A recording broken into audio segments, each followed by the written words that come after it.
Vamos a empezar nuestra clase de hoy, estamos grabando, vamos a compartir nuestra presentación de hoy. ¿Me confirman que la están viendo? Sí. Ahora no veo nada.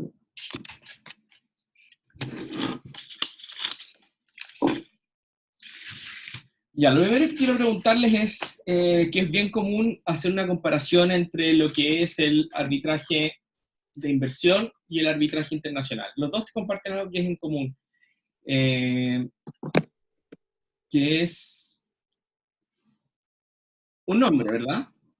¿Y qué creen ustedes que se parece al arbitraje comercial internacional con el arbitraje de inversión?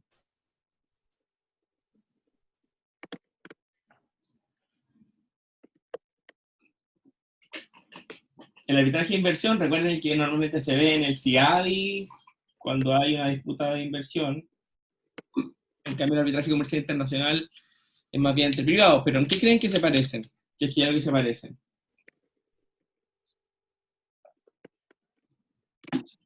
En someter la decisión de la controversia a un tercero, como comparten la naturaleza arbitral, el mecanismo de resolución de conflictos. Hay un ejemplo, que es, por ejemplo, el lobo marino y el lobo de la tundra. ¿En qué se parecen ambos? Es más o menos la misma comparación. Son los dos mamíferos, pero aparte de eso no tienen ninguna otra cosa en común. Porque hay que hacer aquí justamente la distinción entre el arbitraje internacional, que no tiene ningún apellido, ninguna calificación, que normalmente el que encontramos a nivel de estados, entre estados. Por ejemplo, las disputas que hay entre Perú y Chile, que pueden ir a la Corte Permanente de Arbitraje. Este es un tipo de arbitraje que es arbitraje internacional, que normalmente lo que busca es la responsabilidad internacional. ¿Ustedes recuerdan? Tuvieron internacional público, ¿no? Sí. Uno de los efectos de... Bueno, siempre me preguntaba, al menos yo tenía la curiosidad cuando estaba en internacional público, es ¿qué sentido tiene respetar los tratados? Si no hay ninguna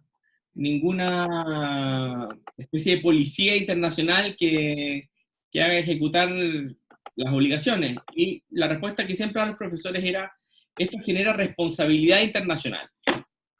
Si ustedes tienen una deuda externa, dicen, bueno, ¿por qué no mejor no pago la deuda externa? Como lo hizo Perú, por ejemplo, a fines de los 80. Y el efecto de la responsabilidad internacional es justamente que se le bloquearon todos los créditos y en general tiene muchos otros efectos. También si tenemos, por ejemplo, tratados bilaterales de límites, es posible llevarlo a un arbitraje internacional, pero siempre son respecto al incumplimiento de ciertas obligaciones de carácter internacional entre estados. Esa es la primera calificación. La segunda es el arbitraje comercial internacional. Decir que se trata únicamente de disputas entre privados sería limitarlo bastante, porque podría ser que dentro de ese contexto tuviéramos disputas existentes entre privados, efectivamente, y empresas o instituciones que tienen vinculación pública, por ejemplo, con el metro.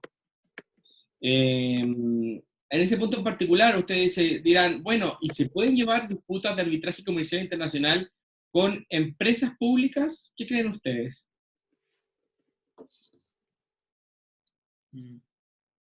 Piensen en su suma divisio público-privada.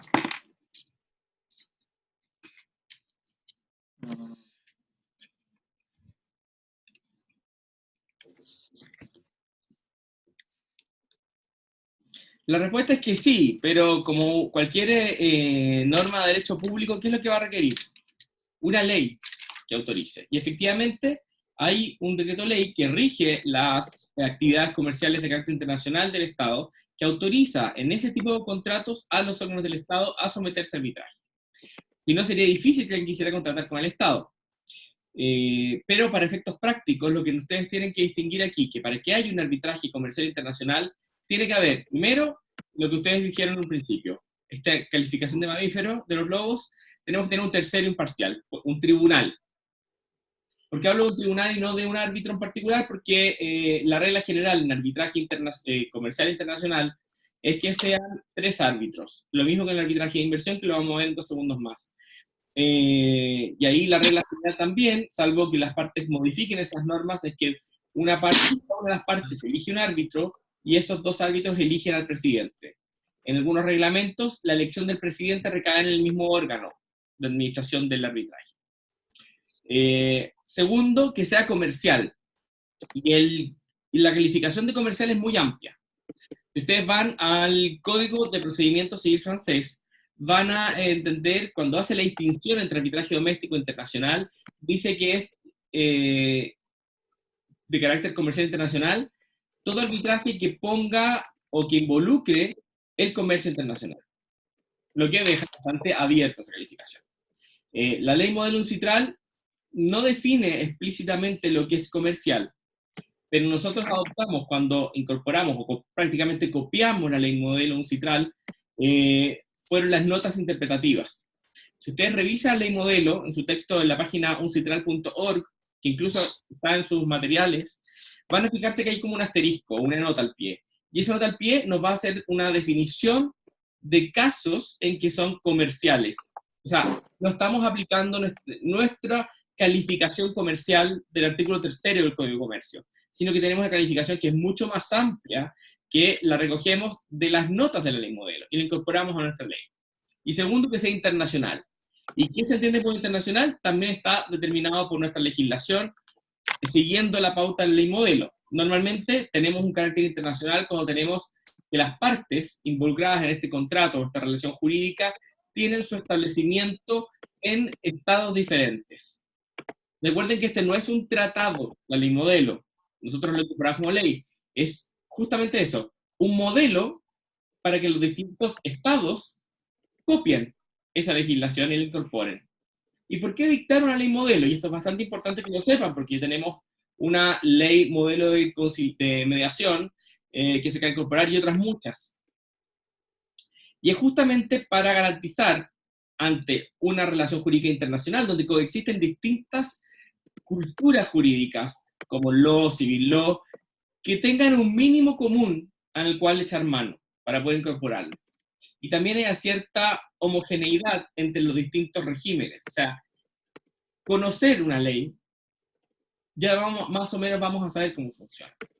Y el arbitraje de inversión, que si bien comparte, junto con las otras 2 categorías que vimos recién, el carácter arbitral, es decir, tenemos un tribunal que va a determinar o adjudicar una solución, se refiere a disputas que existen entre un Estado y un inversionista nacional de otro Estado que es suscriptor de un tratado bilateral de inversión o un tratado multilateral de inversión o de la Convención de Washington. Aquí cambia también el foco, porque la fuente del arbitraje no es la voluntad de las partes del juicio. La fuente es un tratado suscrito no por quien va a terminar litigando, suscrito por los estados. Entonces, y es muy importante que ustedes lo sepan, que cuando se dice, ¿y dónde está el consentimiento del particular, del inversionista? ¿Por qué se está aprovechando de un tratado? Porque justamente, primero, es una garantía que se le da al nacional de mi estado para que si invierte en otro estado suscriptor pueda justamente iniciar una disputa de un arbitraje de inversión. Y lo segundo, se entiende que los estados al suscribir ese tratado, bilateral, multilateral o la Convención de Washington, están haciendo una oferta irrevocable a todos los inversionistas de una especie de cláusula arbitral. Es que si usted viene a invertir conmigo, yo me comprometo a que, estando vigente este tratado, cuando usted invierta, yo me voy a someter a este tribunal arbitral. Entonces eso supliría también esta cláusula. Por eso yo cuando les hablo siempre de la fuente del arbitraje en términos voluntarios o convencionales, me refiero más bien a un acuerdo de arbitraje. Y no tanto una cláusula, porque la cláusula en su concepto evoca justamente un pacto escrito dentro de un contrato. Y aquí no tenemos eso. Y Y se puede dar también, y ahí justamente es importante que ustedes noten ese detalle, la situación en que tengamos una doble protección. Es decir, que tenga un contrato ese inversionista con un ente estatal que contiene un acuerdo de arbitraje escrito. Y también pueda eventualmente o alternativamente recurrir, si considera que esto es una disputa de inversionista, recurrir a las instancias o el tribunal de inversión que corresponda, que normalmente suele ser el CIADI.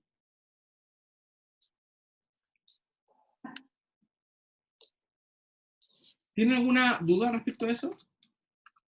Ahí hay la distinción entre lo que se llama contract claim, como demandas derivadas de contratos, respecto a las que son las disputas de inversión. Puede ser el mismo hecho. Ahora, importante detalle, y a propósito de la contingencia nuestra, ustedes vieron que hay un recurso de protección de Walmart en contra del Estado por no haber garantizado la protección, ¿verdad? Pero fue un recurso de protección. Si ustedes me preguntan, es el primer paso para un juicio después de un arbitraje de inversión. Porque si, independiente que sea meramente declarativo, va a quedar una constancia de un órgano jurisdiccional local de que el Estado de Chile no concurrió con su obligación. Porque la obligación del Estado receptor de una inversión no es dejar que esa persona desarrolle su actividad económica libremente, no es solamente eso, sino garantizar que va a poder desarrollarlas libremente. Y eso incluye, y se han visto casos, de si por ejemplo se bloquean las carreteras y el Estado no hace nada, podría ser una causal de responsabilidad del Estado resultado de la inversión. Si los tribunales son hostiles hacia la inversión y le prohíben, por ejemplo, desarrollar esa actividad económica, podría ser. Hay un caso, por ejemplo, muy común, muy conocido. Ustedes saben que el presidente Frei, en su presidencia entre el 93 y el 99, incentivó bastante las relaciones con Asia-Pacífico. De hecho, por eso hoy día es embajador plenipotenciario para esa zona. Y a partir de esas gestiones que hizo el gobierno, llegaron inversores malayos a Chile. Y compraron una franja de terreno en Avenida Osa justamente para hacer un proyecto inmobiliario. ¿Y qué ocurrió? Que en esa zona no se podía hacer el proyecto inmobiliario que ellos querían o pretendían hacer. Y ellos demandaron al Estado de Chile. Porque no le garantizó los medios para poder desarrollar esa actividad económica. Después de muchos años de juicio se determinó que era una responsabilidad compartida, porque quien compra un inmueble tiene que saber los usos que tiene ese inmueble. La obligación del Estado no es garantizar hacer cualquier tipo de actividad económica, sino que la actividad económica se puede desarrollar libremente en la medida que cumpla con la legislación vigente. Y ahí se determinó que, así como efectivamente hubo ciertos reproches al Estado por su actuar más bien omisivo, también se le imputó responsabilidad al inversor por no haber hecho las averiguaciones correspondientes si se podía o no realizar ese proyecto.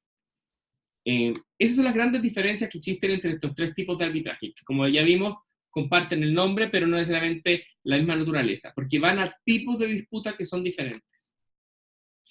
Respecto al tratado de inversión, habíamos visto que podía elegirse eventualmente entre el contract claim, la disputa derivada del contrato, o el treaty claim, por la infracción al tratado internacional. Son las dos grandes calificaciones, y efectivamente podría coexistir una doble responsabilidad de parte del Estado. Uno, como no directamente como tal, sino como propiamente la empresa que le obliguen, y obviamente ahí también cambia el tipo de distribución.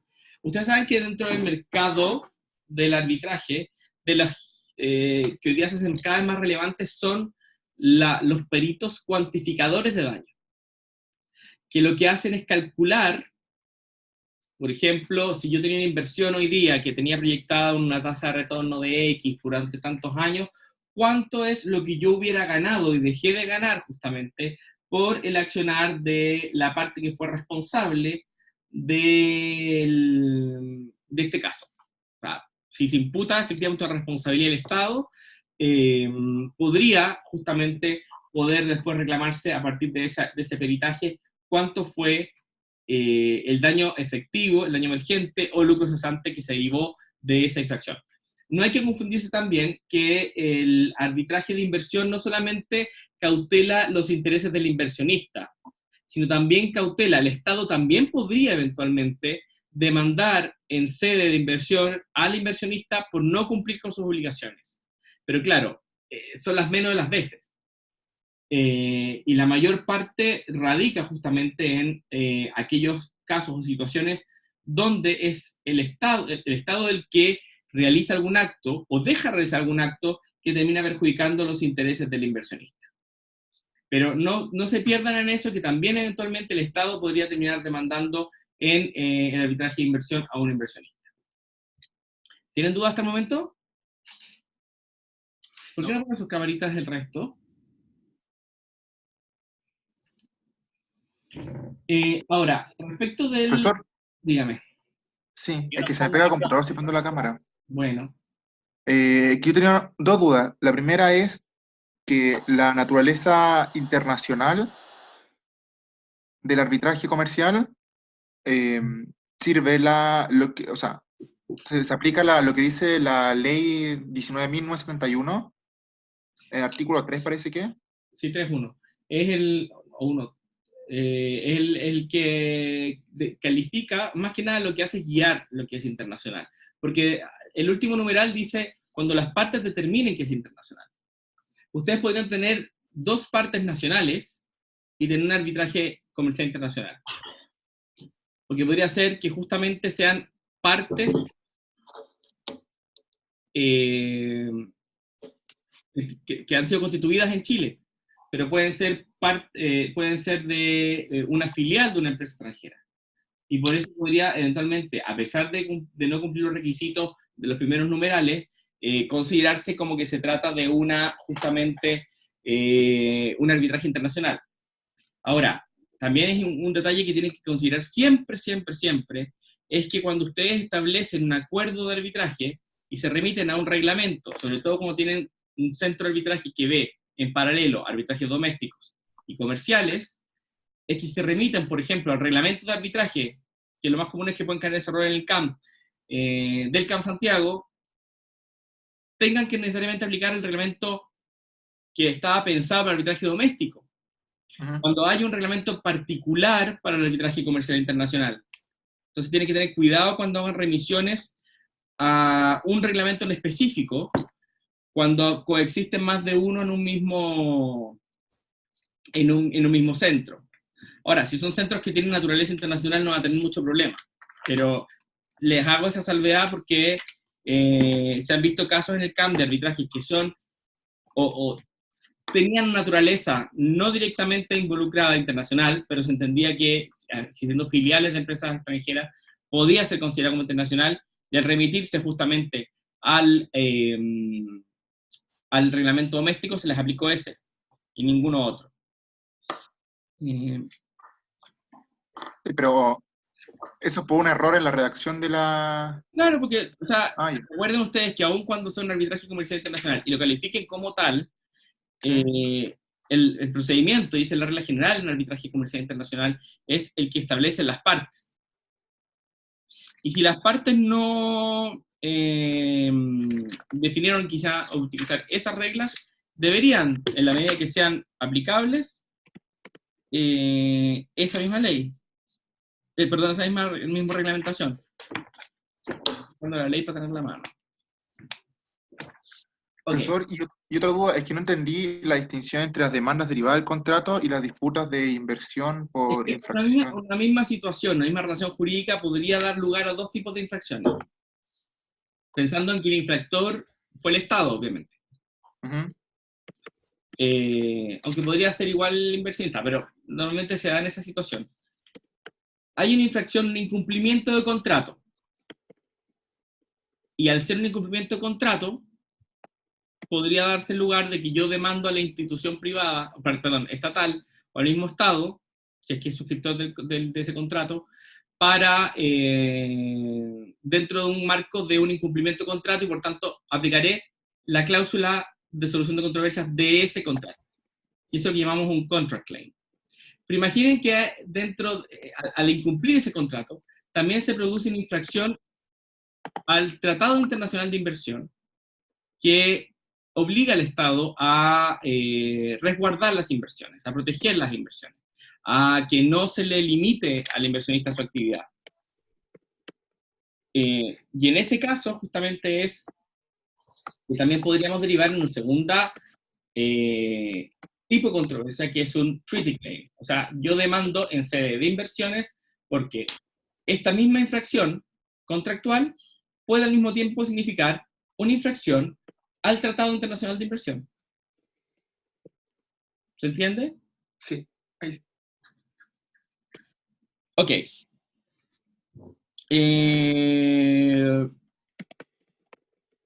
Cuando hablamos de arbitraje comercial internacional, es en realidad una consecuencia de una necesidad práctica. Necesitábamos resolver conflictos que no tuvieran una naturaleza doméstica, puramente doméstica, que no necesitáramos, porque era muy limitante, aplicar las normas propias de cada Estado. Por ejemplo, el Código de Comercio. Puede ser muy limitado, un Código de Comercio nuestro, como decía don Raúl Lecaro, padre, el otro no es don porque es compañero mío, cuando tenemos al Código de Comercio le quedan las tapas, casi, pero puede ser muy limitado por lo antiguo, porque no responde a la necesidad de los tiempos, necesitamos dar una regulación especial.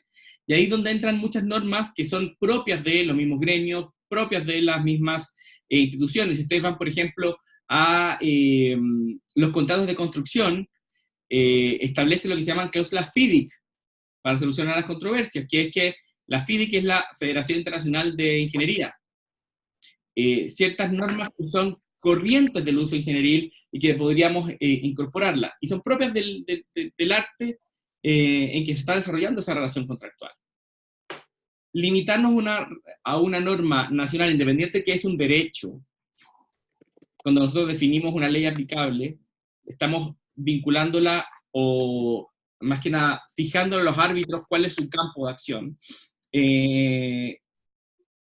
Puede ser muy limitante, pero es la voluntad de las partes. Necesitamos crear, respecto de la solución, un foro que sea independiente y parcial. Ya les he dicho que, al menos a mí, tal como traspáselo al arbitraje doméstico. Cuando a ustedes lo citan a una audiencia de designación de árbitros, cuando la otra parte llega con una propuesta, inmediatamente van a desconfiar de esa propuesta. Porque van a decir, ¿habrá hablado antes con ese árbitro? ¿Tendrán una relación previa? ¿Tendrán una cierta connivencia de que hay excesivos nombramientos? Lo mismo ocurre a nivel internacional. Si me dicen, yo fuera el abogado de una empresa no chilena y me dicen, queremos que sean los tribunales chilenos, yo puedo tener mucho respeto por los tribunales chilenos, pero si mi cliente no sabe cómo funciona, que normalmente eso ocurre, no sabe cómo funcionan los tribunales locales, no va a querer ese foro. Porque hay una tendencia a pensar de que los tribunales de una determinada nacionalidad van a proteger a su propio nacional. Puede ser cierto o no, pero es una manera de ver las cosas.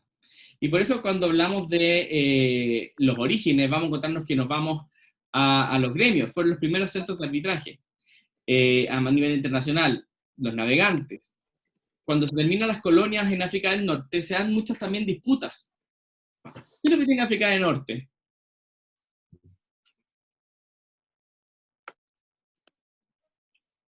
¿No saben? ¿Puedo preguntar otra vez? ¿Qué hay en África del Norte? ¿De petróleo? ¿Qué cosa? ¿Qué hay? Petróleo. Petróleo. Y hasta cuando se acaban las colonias, esas industrias petroleras eran explotadas por los propios nacionales de esas colonias. No estaban en manos del Estado los recursos, porque eran colonias de Francia, de Inglaterra, de Bélgica, y en general todas las riquezas de África del Norte estaban en manos de las potencias que eran sus colonias, que eran sus colonos. Y dentro de eso, por ejemplo, cuando se ve la necesidad de poder regular, ¿qué ocurría cuando, sobre todo a través de manifestaciones pseudo-pacíficas o violentas, cambiaba el régimen? Entonces, el más común fue el caso de Irán, que era dentro de los países de Asia y de África que mantenían cierta autonomía, eran los más occidentalizados. En el año 79 expulsan al Shah de Irán, y había mucha influencia americana en la explotación de petróleo en Irán. Y para justamente resolver todas esas disputas que hubo al momento de salir esas empresas americanas, se constituyó un mismo tribunal arbitral internacional que se llamó el Irano-Americano. Y luego, al término de la Guerra Fría, cuando cae el muro de Berlín, ahora que estamos cumpliendo 30 años de eso, se da la paradoja que de economías centralizadas se abrían al mercado. Y una de las maneras justamente de poder abrirse al mercado internacional era darles garantías que iban a poder ser conocidos sus disputas al inversionista que venía de fuera. Porque nuestros ricos locales no eran tan ricos, ni teníamos la capacidad técnica ni económica para poder hacer productivas ciertas industrias extractivas. ¿Y qué hacían todos los estados de Sudamérica, todos los estados de Europa del Este, cuando se empezaron a abrir sus economías? Era, mira, te garantizamos que vamos a tener ciertos foros independientes que puedan establecer justamente garantías a ti como inversionista. A cambio, yo te dejo invertir libremente y te doy esa protección para que te sientas tranquilo. Y ahí justamente parten todos los tratados bilaterales de inversión, la parte número 1, y por cierto, las empresas cuando empezaron a negociar y a privatizar, se empezaban a comprar empresas, incluso no pensemos en Europa del Este, sino, por ejemplo, Telefónica, en España, su privatización partió a mediados de los 90, a fines de los 90. Entonces ustedes van a encontrar que toda esa venta del Estado hacia los privados también contenían ciertas cláusulas arbitrales para justamente darle una cierta autonomía a los órganos, a los adquirentes de esas acciones, para poder ir a un foro que no dependiera del Estado. Yo creo que les conté al principio que una de las razones para que aumentara o tuviera más confianza justamente el arbitraje en Francia fue después de la Revolución Francesa, porque los tribunales representaban al rey. Y si queríamos terminar con este antiguo régimen de la monarquía, teníamos que tener un tribunal diferente del rey, independiente de que ahora fuéramos república, pero esa gente había sido designada por el rey. Lo mismo ocurría aquí. Si yo quería invertir, no iba a querer invertir en un Estado, en una empresa, comprar empresas del Estado que estaban privatizando, donde el mismo Estado fuera quien juzgara. Todo eso ustedes se fijan, y por eso siempre la vinculación entre arbitraje y libertad. Mientras más libre es económicamente la economía o el Estado, más penetración tiene el arbitraje. Ahora,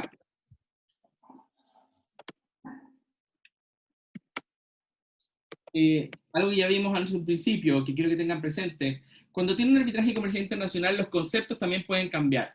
Cuando hablamos de, y sobre todo lo van a ver aquí en esta ley, de compromiso arbitral, ya no estamos pensando en el caso de un árbitro que tiene el nombre y apellido determinado en la cláusula. Estamos en un supuesto temporal. ¿Cuándo se hace efectiva este acuerdo de arbitraje? Y ahí entra la distinción entre cláusula compromisoria, la contenemos en un contrato, en el mismo contrato, no distinto, pero estamos refiriéndonos a un acto en el futuro. Eso es lo más importante. Y el compromiso, que nos obliga a llevar arbitraje, lo celebramos una vez que ya tenemos un litigio que ha ocurrido. Por eso también estamos frente a no solamente supuestos de responsabilidad contractual. Si ustedes se fijan, las materias que pueden ser resueltas en el arbitraje, también se cuentan las de responsabilidad extracontractual. Entonces, pero ¿cómo? Si no hay un contrato. Justamente, si el compromiso lo entendemos, compromiso arbitral, como una regulación de la sede en la cual vamos a resolver la controversia que sigue a futuro, actualmente, nos permitiría justamente incorporar las materias que son de responsabilidad extracontractual, donde no tenemos un documento previo porque justamente son extracontractuales, y las quiero llevar al arbitraje. Y el fundamento siempre es la libertad y la seguridad. Cuando ustedes van a un estado y optan por arbitraje, la libertad es primero que tengan la posibilidad de que esas materias que ustedes están regulando a ser resueltas por el árbitro sean arbitrables. Lo primero, si no son arbitrables, no sacan nada con pactar arbitraje. Van a tener una cláusula que va a ser, ¿Anómala? no, cuando está enfermita, Sí. Ay. Sí, Bernardita, usted siempre sabe. ¿Patológica? Patológica. Muy bien, Bernardita. Profesor, Muy bien, David, que después dijo patológica. sí. Profesor, Ujú. tengo una duda porque la cláusula compromisoria, perdón, la cláusula compromisoria es el antecedente del compromiso. Hay dos maneras de verlo. Hay ciertas legislaciones que efectivamente lo consideran como una suerte de promesa de comprometer. ¿Ya? Yo me obligo a suscribir un compromiso arbitral. Los brasileños tienen eso. Yo demando a mi contraparte para que suscriba el compromiso. Pero normalmente ustedes pueden partir de la cláusula compromisoria directamente a pedir la designación del árbitro. Depende mucho de eso. Pero sí, efectivamente, algunas legislaciones lo pueden considerar como un elemento o como una disposición contractual de tipo preparatoria. Creo que en el libro de... no sé si, no me acuerdo si es de Aveliuk. No, es de Fernando Fuello. En el Tratado de Fernando Fuello, como 6 tomos, considera la cláusula compromisoria como un contrato preparatorio para nuestro derecho. Pero ustedes podrían pasar directamente. No quiero que se confundan en eso. Lo importante es que el conflicto todavía no se ha dado. Eso es lo más importante en la calificación. Pero sí que la cláusula, porque no entendí lo de la responsabilidad extracontractual. Claro, Porque si la cláusula, responsabilidad contractual no tengo una cláusula compromisoria. claro, Porque la fuente de la responsabilidad extracontractual, ¿cuál es? el hecho dañoso, pero no un contrato. Exacto. Y por tanto, no estoy obligado a ir al arbitraje. Ajá. De ahí yo tengo que suscribir ¿qué cosa? No una cláusula compromisoria, un compromiso. Eso es lo que quiere decir. Ah, ya. ¿Están todos claros? Profesor, yo tampoco entendí eso. O sea, estoy como confundida con lo de la responsabilidad extracontractual también. Eso es un ejemplo. Un ejemplo, porque podrían tener un compromiso en una relación contractual, no hay ningún problema. Podríamos, por ejemplo, tener un contrato, para que les quede bien claro, podríamos tener un contrato celebrado hace un mes atrás, que no contenga una cláusula compromisoria. O sea, no prevé arbitraje, prevé nada. Ni siquiera, incluso, previendo tribunales. Nosotros conversamos cuando ya ocurre el conflicto y decidimos que vamos a celebrar un compromiso arbitral. Porque ya se dio el litigio. Y en la responsabilidad extracontractual, recuerden que no tenemos ni un documento previo. El conflicto se da con el hecho dañoso, con el acto ilícito, culposo o delictual. ¿Se entiende? Yo quiero volver, yo les expliqué esto al principio, que para nosotros la distinción entre cláusula compromisoria y compromiso tenía una connotación, más allá del nombre del árbitro que designamos. La distinción más importante se da a nivel de los efectos que tiene en el caso de que el árbitro que yo ya designé falte y sea un arbitraje voluntario. Si falta ese árbitro designado, volvemos a la jurisdicción ordinaria. Aquí, la distinción, y por eso somos peculiares nosotros, y diría que somos los únicos que tenemos esa distinción, y fue de las primeras discusiones clásicas en derecho francés sobre todo, es que la distinción se da entre esta conjunción entre la redacción y la existencia del conflicto. Cuando la redacto y la suscribo, el conflicto no se ha dado, siempre pensando en una cláusula compromisoria, no vislumbro un hecho eventual, futuro, puede ser que cumplamos el contrato sin ningún problema, no tengamos necesidad de ejecutarla. Vamos a tener una cláusula compromisoria, porque no estoy frente a un conflicto actual. No lo tengo determinado. En cambio, cuando estoy celebrando un compromiso, ya supone que tengo un compromiso, un conflicto surgido. Y eso puede tener como antecedente, por eso le hacía la comparación con Brasil, porque ya tengo una cláusula compromisoria suscrita, y en el compromiso lo que hago es delimitar esa cláusula, en vez de tener este chorizo gigante de toda cuestión o controversia que derive de tal, lo reduzco en el compromiso a cierto tipo de controversia en específico. Porque ya tengo ese conflicto hoy día. También se puede decir, y al menos yo lo sostengo así, que cuando ustedes fijan su acta de emisión o la base de procedimiento, están suscribiendo compromiso. Porque ahí es cuando se define justamente cuáles son las materias que el árbitro va a conocer, en concreto. Si no, podría ser mucho más allá y tendríamos un riesgo muy, muy grande de tener un ultrapetita o extrapetita y ya sabes lo que pasa con eso. Sería incompetencia, aparte. ¿Quedó claro, Bernardita, no? Siempre piensen, para hacer esta distinción a nivel internacional, entre cláusula compromisoria y compromiso, una relación entre época del acuerdo arbitral y la existencia actual del conflicto. Si suscribo un contrato que contiene un acuerdo de arbitraje respecto de un conflicto, que claro, los designo ahí, no ha surgido todavía, estoy frente a una cláusula compromisoria. Si ya estoy frente al conflicto, al frente, ¿sabes que tenemos una disputa respecto a lo que yo debería pagar? Ya estamos frente a un compromiso. ¿Que puede tener como antecedente una cláusula compromisoria? ¿Cómo no? ¿Y por qué la responsabilidad extracontractual? Porque ahí no tengo una cláusula compromisoria. Pero, profesor, una última pregunta. Que si es que la cláusula compromisoria previa, o sea, si en un conflicto, con un conflicto futuro eventual, las partes nombraran un árbitro como persona natural, con nombre y apellido, eso no lo transforma en un compromiso, o sea, son clasificaciones distintas en Chile que en el mundo. Depende. Por eso le hago la distinción en qué marco nos estamos moviendo. Si estamos hablando de un arbitraje doméstico, sería un compromiso. No, me refiero de arbitraje comercial internacional. Depende cómo está redactada. Porque si esa cláusula de compromiso le asigna un árbitro con nombre y apellido y hace parecer justamente que si no está ese personaje, no tendría arbitraje, sería igual una cláusula compromisoria. No. No pierde ese carácter. Porque la distinción, volvemos al punto anterior, no está en si se extingue o no se extingue la obligación del arbitraje, como en doméstico, sino que si ya tenemos o no tenemos conflicto futuro. Esta cláusula, a nivel internacional, si no estuviera el personaje, sería patológica. Ya.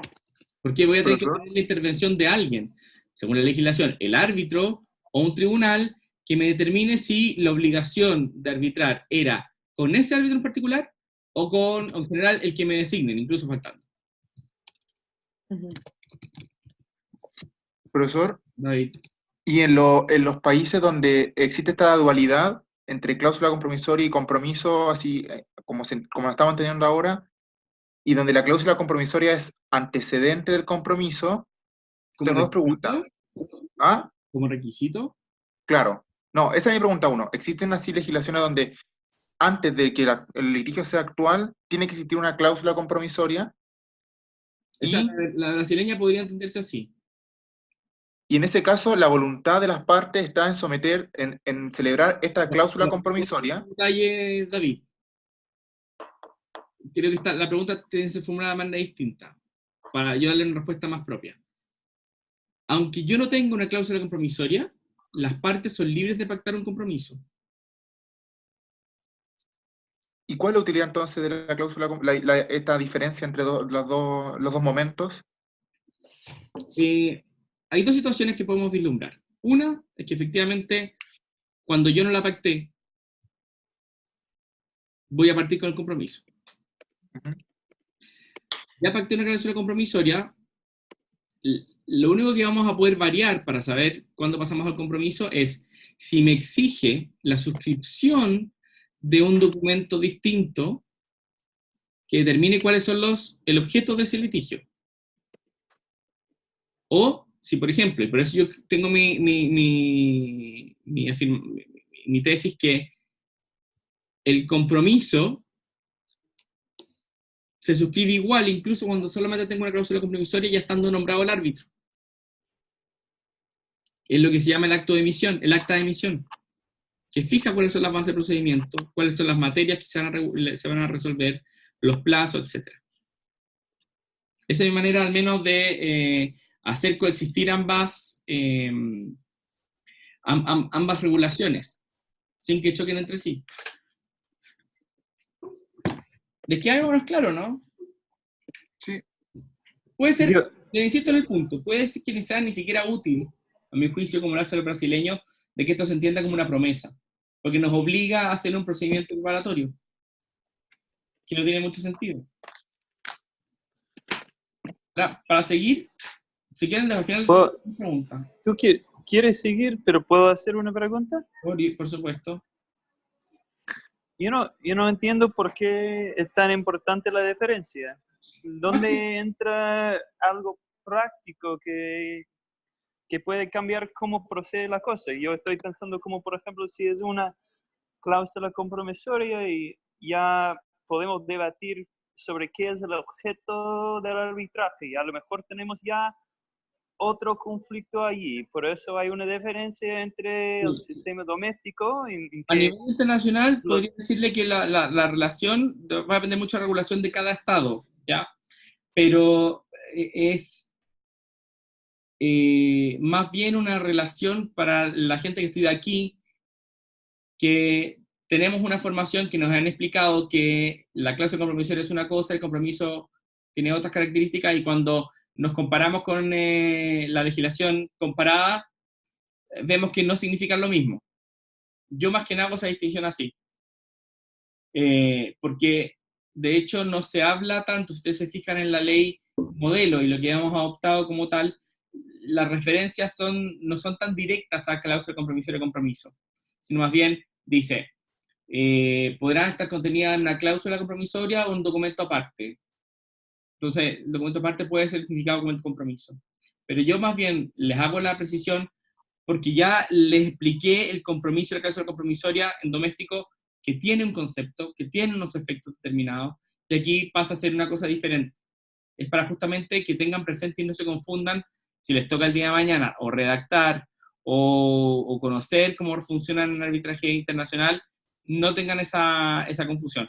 Pero importancia práctica, así como que uno diga esencial, y de esto depende la nulidad del laudo, mientras cumpla los requisitos va a dar igual si es compromiso o cláusula compromisoria. Gracias. De nada.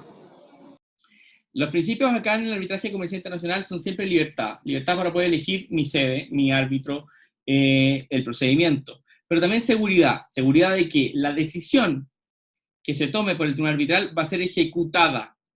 Puede que no me puedan asegurar que sea ejecutada por la parte contra quien se dicta el laudo, pero que esa sentencia o decisión va a ser respetada por los tribunales de donde estoy llevando ese arbitraje. Que no voy a tener obstáculos que me imponga los órganos jurisdiccionales, sean por vía constitucional, sea por vía de los tribunales estatales. Estoy buscando seguridad antes, durante y después de la dictación de la sentencia arbitral. Y esa seguridad tiene una doble responsabilidad, no solamente del Estado que sirve de sede a ese arbitraje, sino también de los abogados que redactan las disposiciones contractuales. Por eso se dice que en vez de ser una midnight clause, es decir, una cláusula de medianoche, la última que se negocia en el contrato, la cláusula arbitral debería ser la primera, porque la que más conflictos puede traer aparejado a la hora de ejecutar el contrato en una situación de controversia. ¿Qué cosas son importantes? Saber determinar que si yo fijo una sede, ya les expliqué el concepto de sede en la clase pasada, se refiere al lugar donde se lleva el arbitraje, que no es necesariamente un lugar físico, porque ustedes pueden llevar un arbitraje en Santiago y nunca pisar Santiago, sino más bien lo que estoy definiendo es una sede jurídica.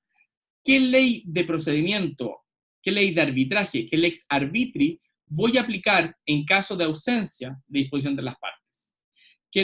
¿Cuál va a ser también el tribunal de apoyo al arbitraje?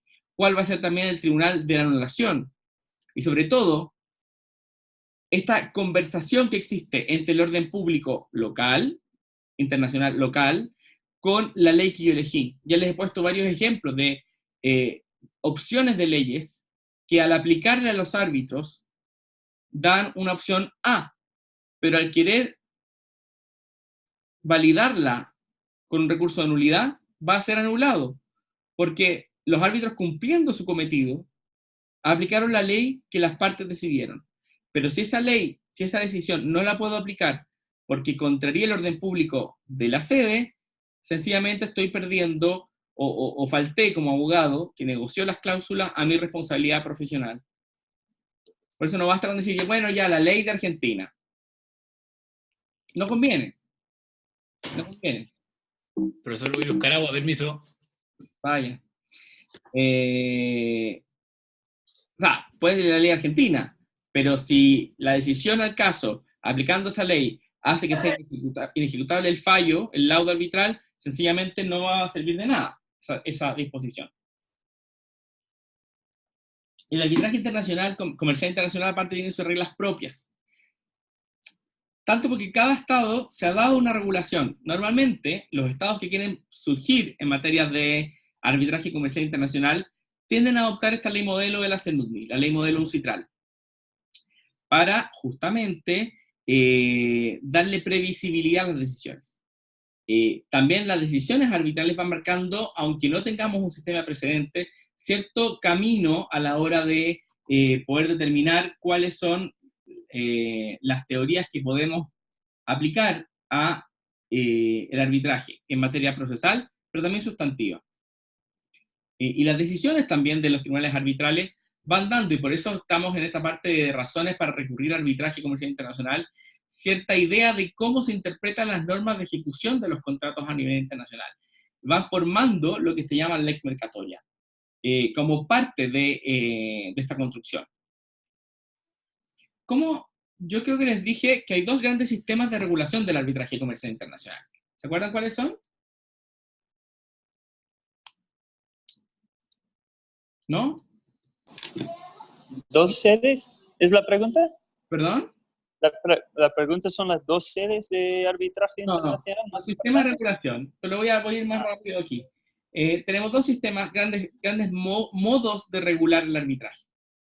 Un sistema monista y un sistema dualista. ¿Qué significa monista? Significa que en una única legislación, regulamos arbitraje doméstico e internacional, es decir, aplicamos las mismas disposiciones.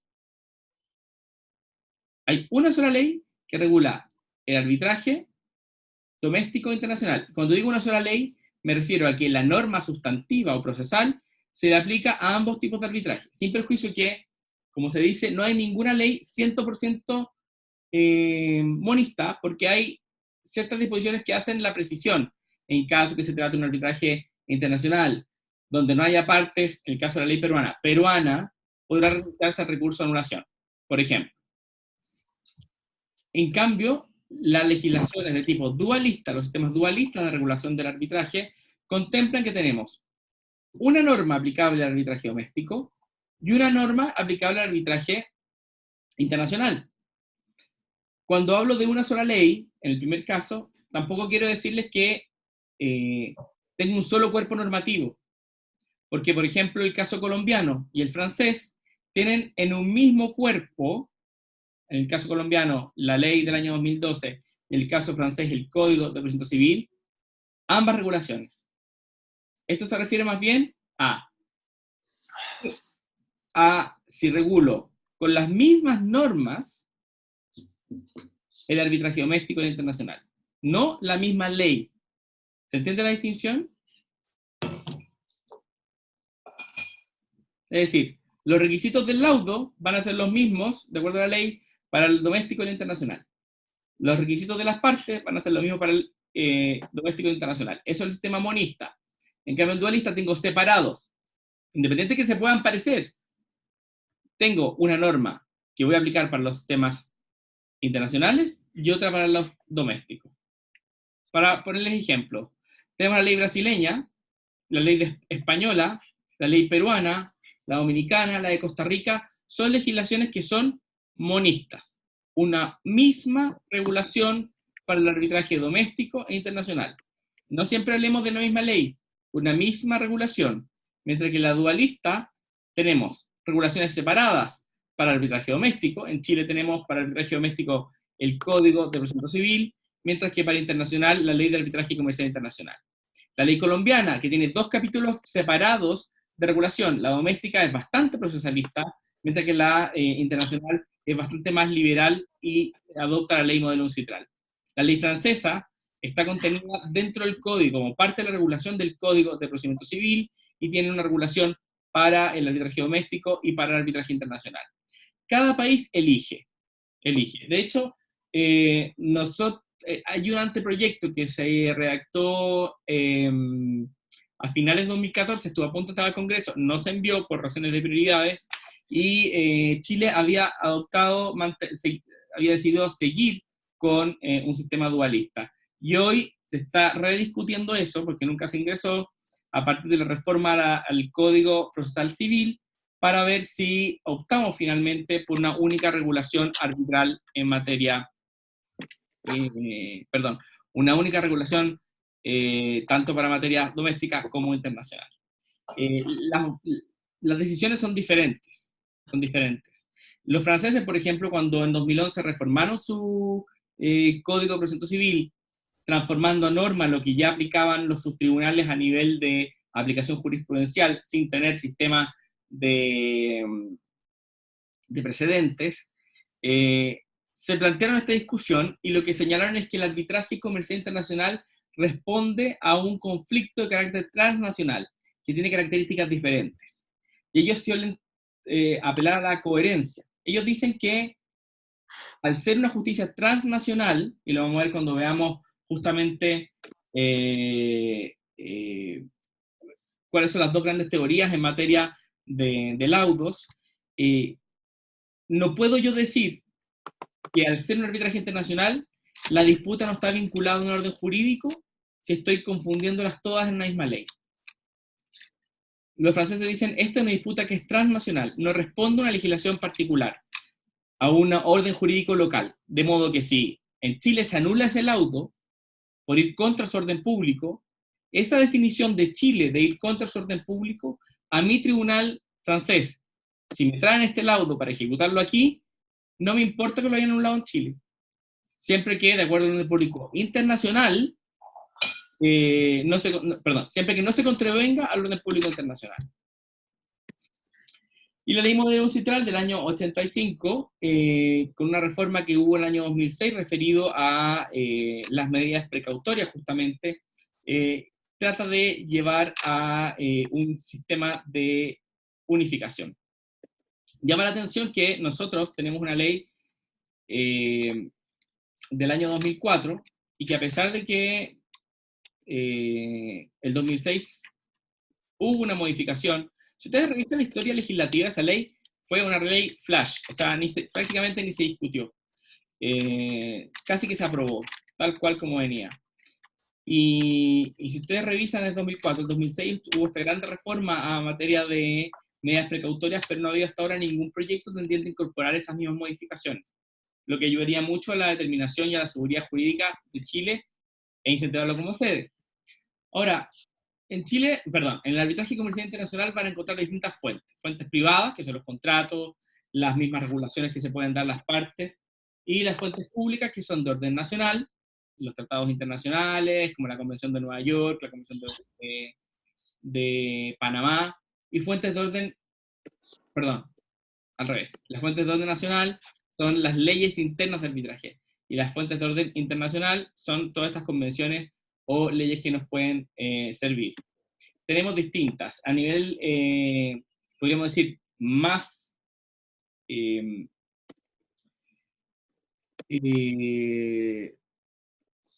extendido, encontramos la Convención de Nueva York, que ya hoy día está revisando, son 167 estados los que son suscriptores de la Convención de Nueva York, lo que prácticamente la hace, como se dice en doctrina, una convención de carácter universal.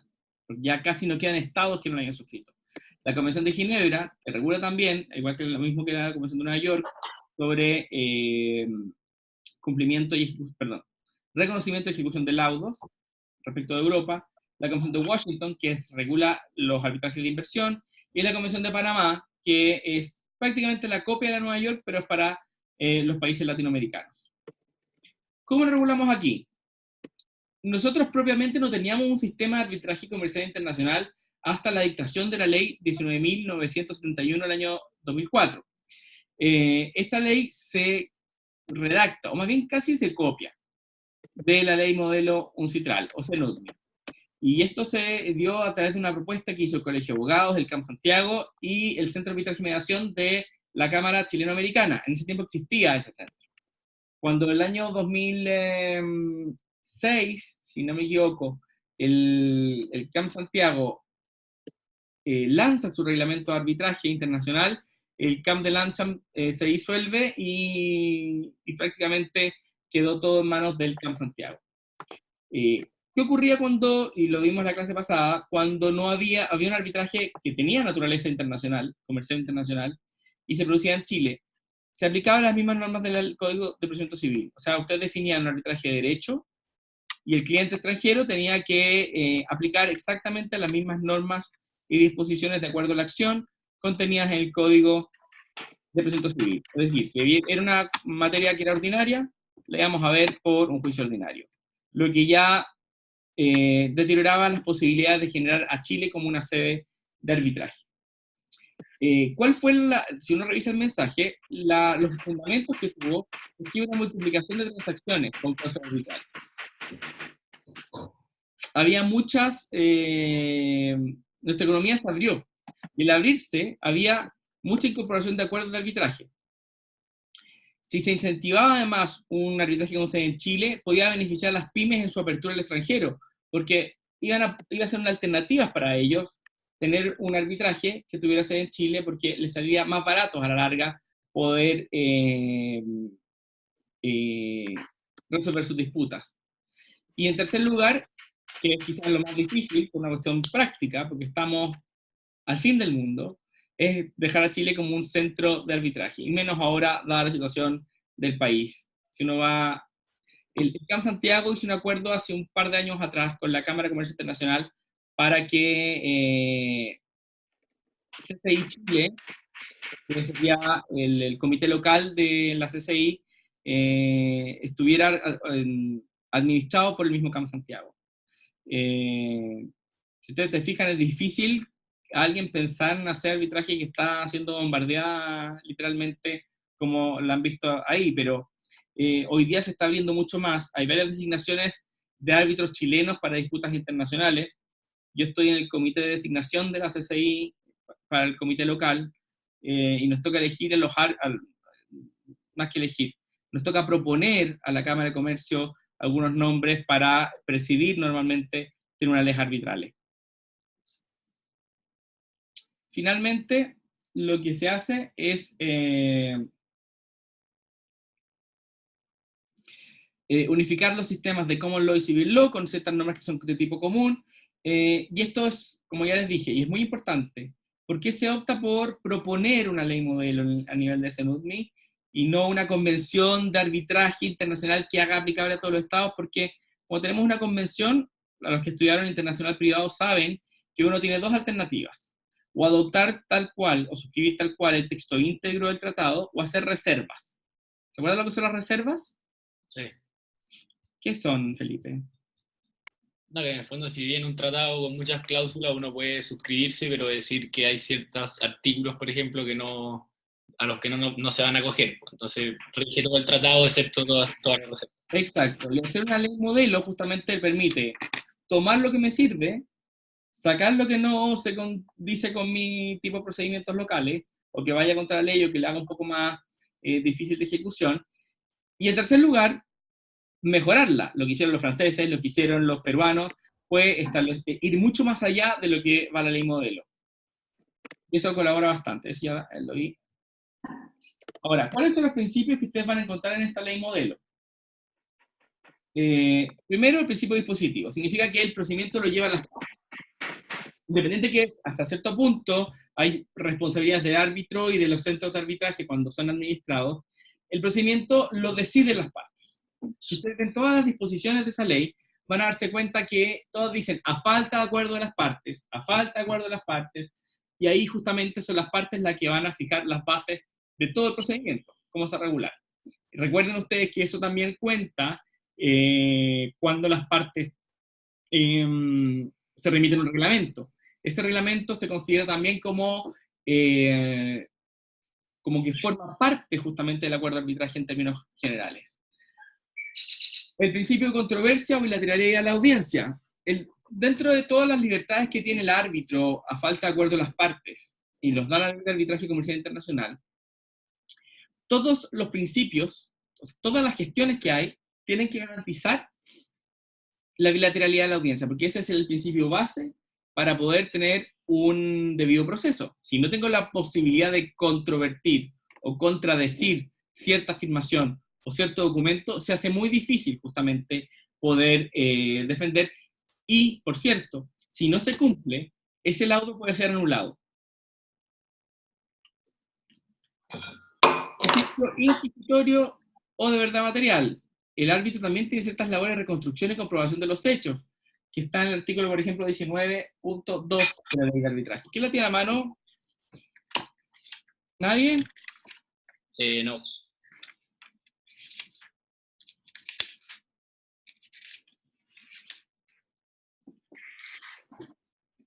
Un importante, aquí nos habla de incisos, es 19.2, porque cada párrafo o inciso nuestro tiene un número. Así se citan, por si acaso. 19.2. Determinación del procedimiento. A falta de acuerdo, el tribunal podrá, con sujeción a lo dispuesto en esta ley, dirigir el arbitraje del modo que considere apropiado. Esta facultad conferida al tribunal arbitral incluye la de determinar la admisibilidad, la pertinencia y el valor de las pruebas. Es decir, tiene una actitud activa. Puede limitarse a las partes, pero tiene que siempre, puede justamente tener una actitud mucho más proactiva y determinar el procedimiento de la manera que considera apropiada. Principios de eficacia y eficiencia en el procedimiento arbitral. Tenemos que hacer las cosas rápido y bien, de manera que sea efectivo. Cuando hablamos de eficacia en el arbitraje, lo que estamos tratando de garantizar es que el laudo arbitral sea ejecutable. Esa es la principal finalidad del procedimiento. Que la decisión del árbitro, sea buena o sea mala, se ejecute. Por ejemplo, el artículo 4 nos dice que hay una renuncia al derecho a objetar. ¿Qué significa esto? ¿Qué tiene que ver con la eficacia y la eficiencia? Es que si hay algún vicio en el procedimiento y yo no lo hago ver, habiendo tomado conocimiento de él, se entiende que renuncié. ¿Por qué creen ustedes que eso ocurre? Para que siga avanzando el proceso y después no se pueda como usar ese vicio al final, después de que se haya fallado. Exacto. O sea, yo no puedo como guardármela, Claro.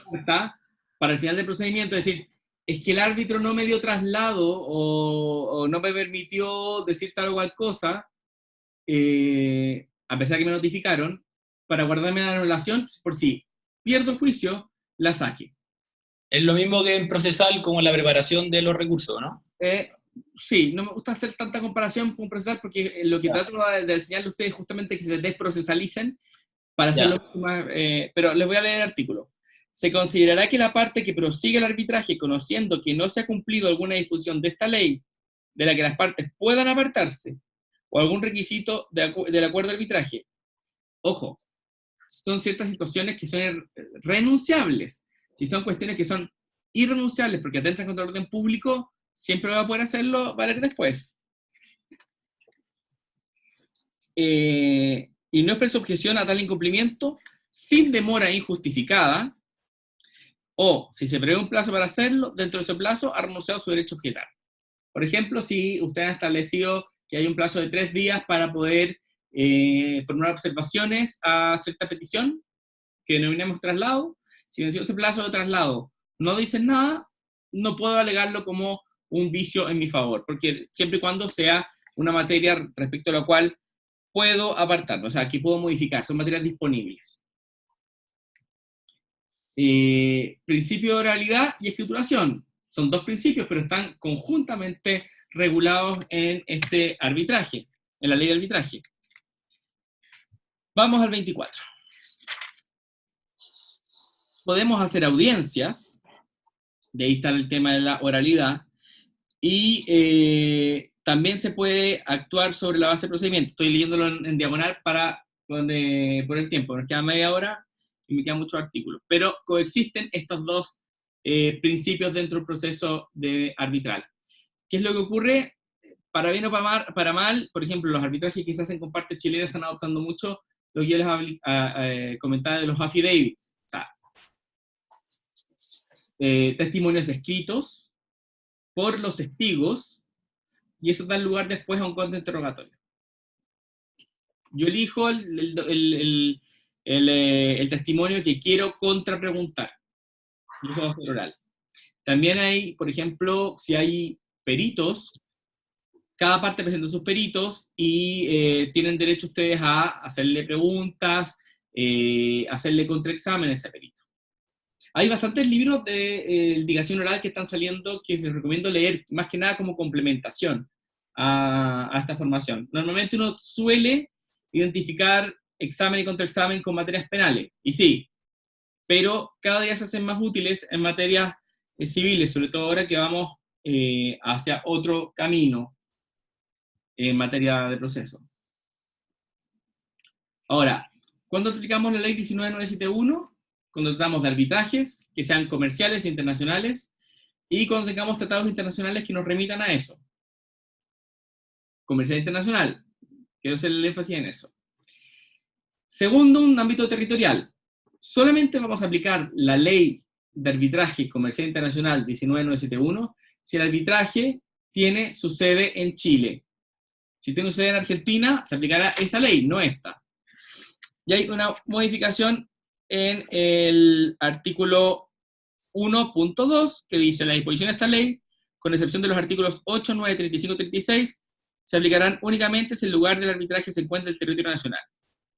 ¿Por qué? Porque puede haber un arbitraje que se lleve en otra sede, pero justamente estas normas del 8, 9, 35 y 36 son utilizadas cuando tenemos un arbitraje fuera de Chile. El 8 es respecto al acuerdo de arbitraje y las medidas precautorias del 9. Y el 35 y 36 se refiere a la ejecución de laudos arbitrales extranjeros, lo que supone que vamos a estar aplicando vamos a traer un arbitraje, un laudo, una sentencia arbitral que se dictó en otro estado para ejecutarla en Chile. Por eso, claramente, esas disposiciones se van a aplicar aun cuando el arbitraje tenga sede en otro estado. Y en el caso de los tratados internacionales, esta ley se aplicará al arbitraje comercial internacional sin perjuicio de cualquier tratado multilateral o bilateral vigente en Chile, porque podríamos establecer como una forma de regulación que en vez de irnos a tal o cual órgano jurisdiccional, vamos a aplicar esta ley en caso de solución de controversias. ¿Tienen dudas respecto a esto?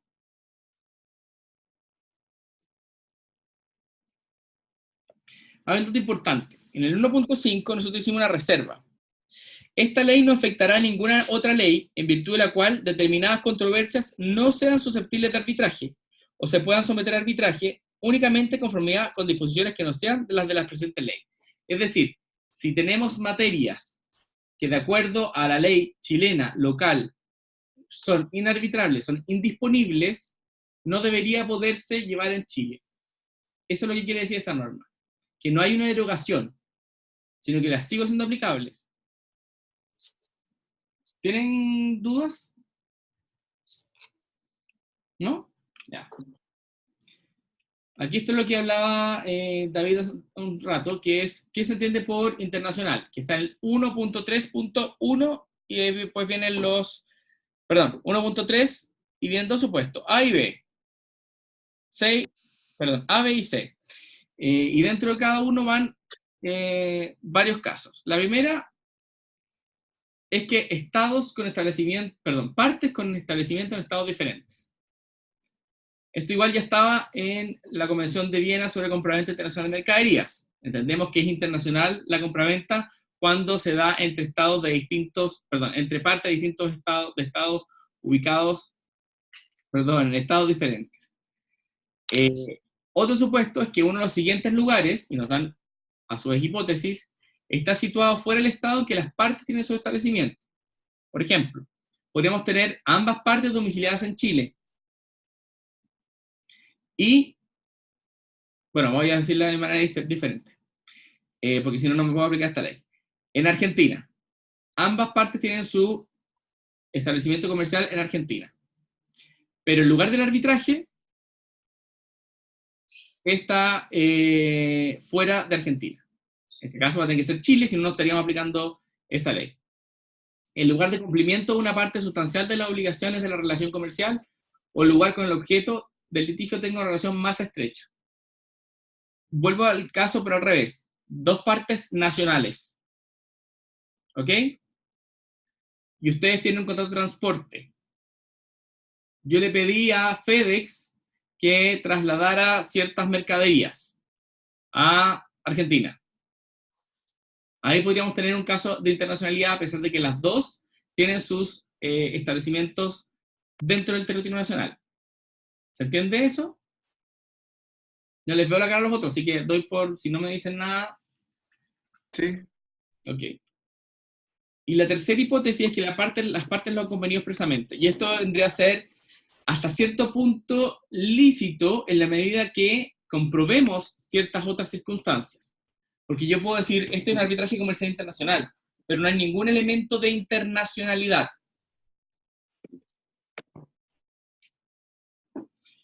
Si ustedes ven, por ejemplo, el mensaje dice que no podría declararse internacional una controversia que no tenga efectivamente algún elemento extranjero de cierta relevancia o contravenga normas de orden público, como por ejemplo las relativas a la protección del consumidor. Eso es un ejemplo que nos pone la ley. Perdón, no la ley, el mensaje. Ahora, nosotros vamos a ir a qué ha interpretado la Corte Suprema. No es un caso propiamente de arbitraje, sino que se dio en un caso de se demandaba la nulidad de una cláusula que establecía que se llevara en los tribunales de Nueva York un conflicto. Y se trajo esa sentencia a Nueva York. Y en el fallo exequatur, que es el cumplimiento de una sentencia, este era un tribunal civil, no era un arbitraje, de State Street Bank, del año 2007, nos definió cuáles son los elementos que nos permitan determinar que una determinada relación jurídica, aunque tenga solamente partes locales o lo que sea considerado internacional. Lo primero, la nacionalidad de las partes. ¿Ok? Si las partes son de nacionales diferentes, lo que equivale a nivel comercial a tener sus establecimientos en estados diferentes, podemos considerar... ¿Perdón? ¿Eso es necesario? O sea, cuando dice la nacionalidad de las partes, ¿se refiere a eso? Para que tenga elemento internacional, para que tengamos un elemento internacional, lo estoy extrapolando desde esta sentencia, que era un caso civil, sentencia del Tribunal Civil, ¿cómo podríamos interpretar esto que tenemos al final?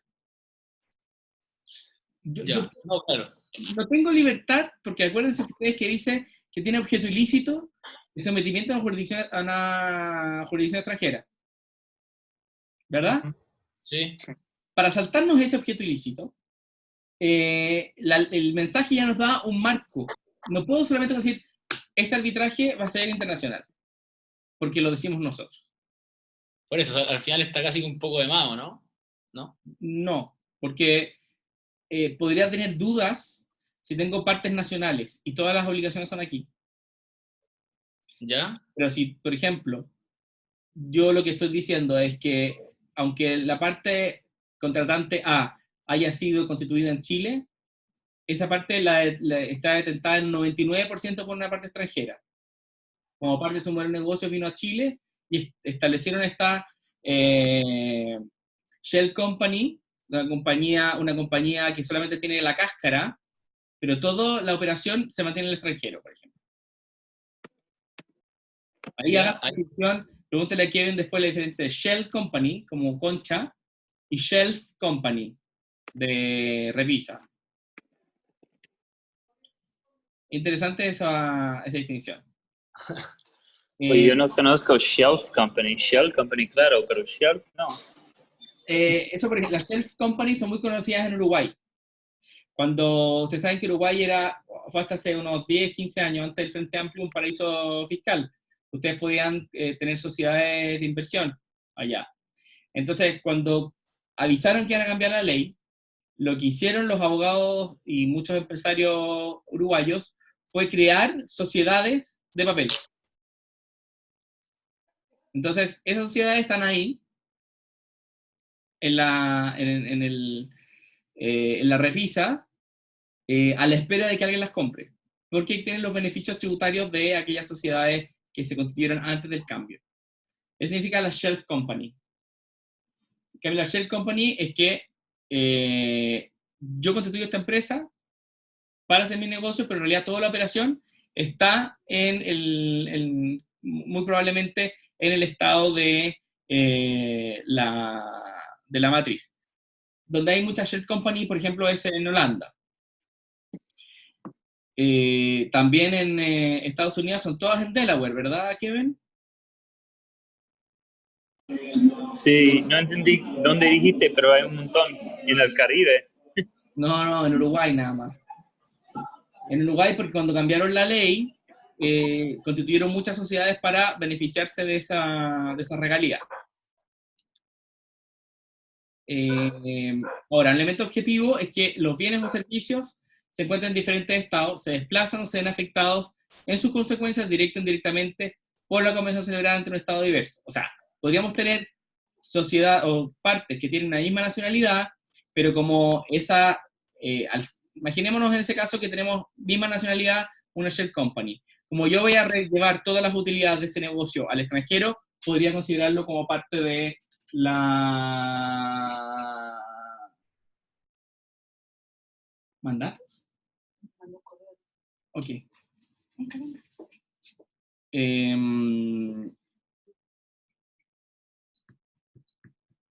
Por eso no me interrumpan.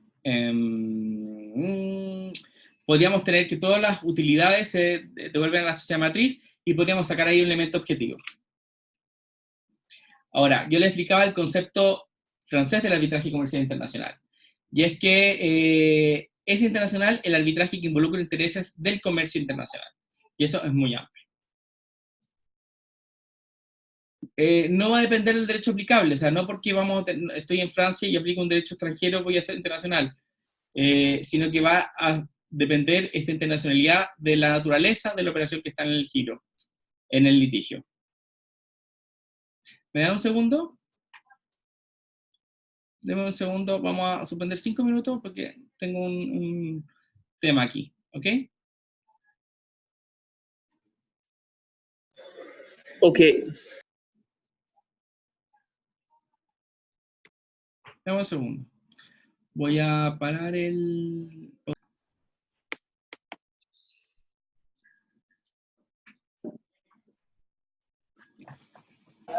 Presente.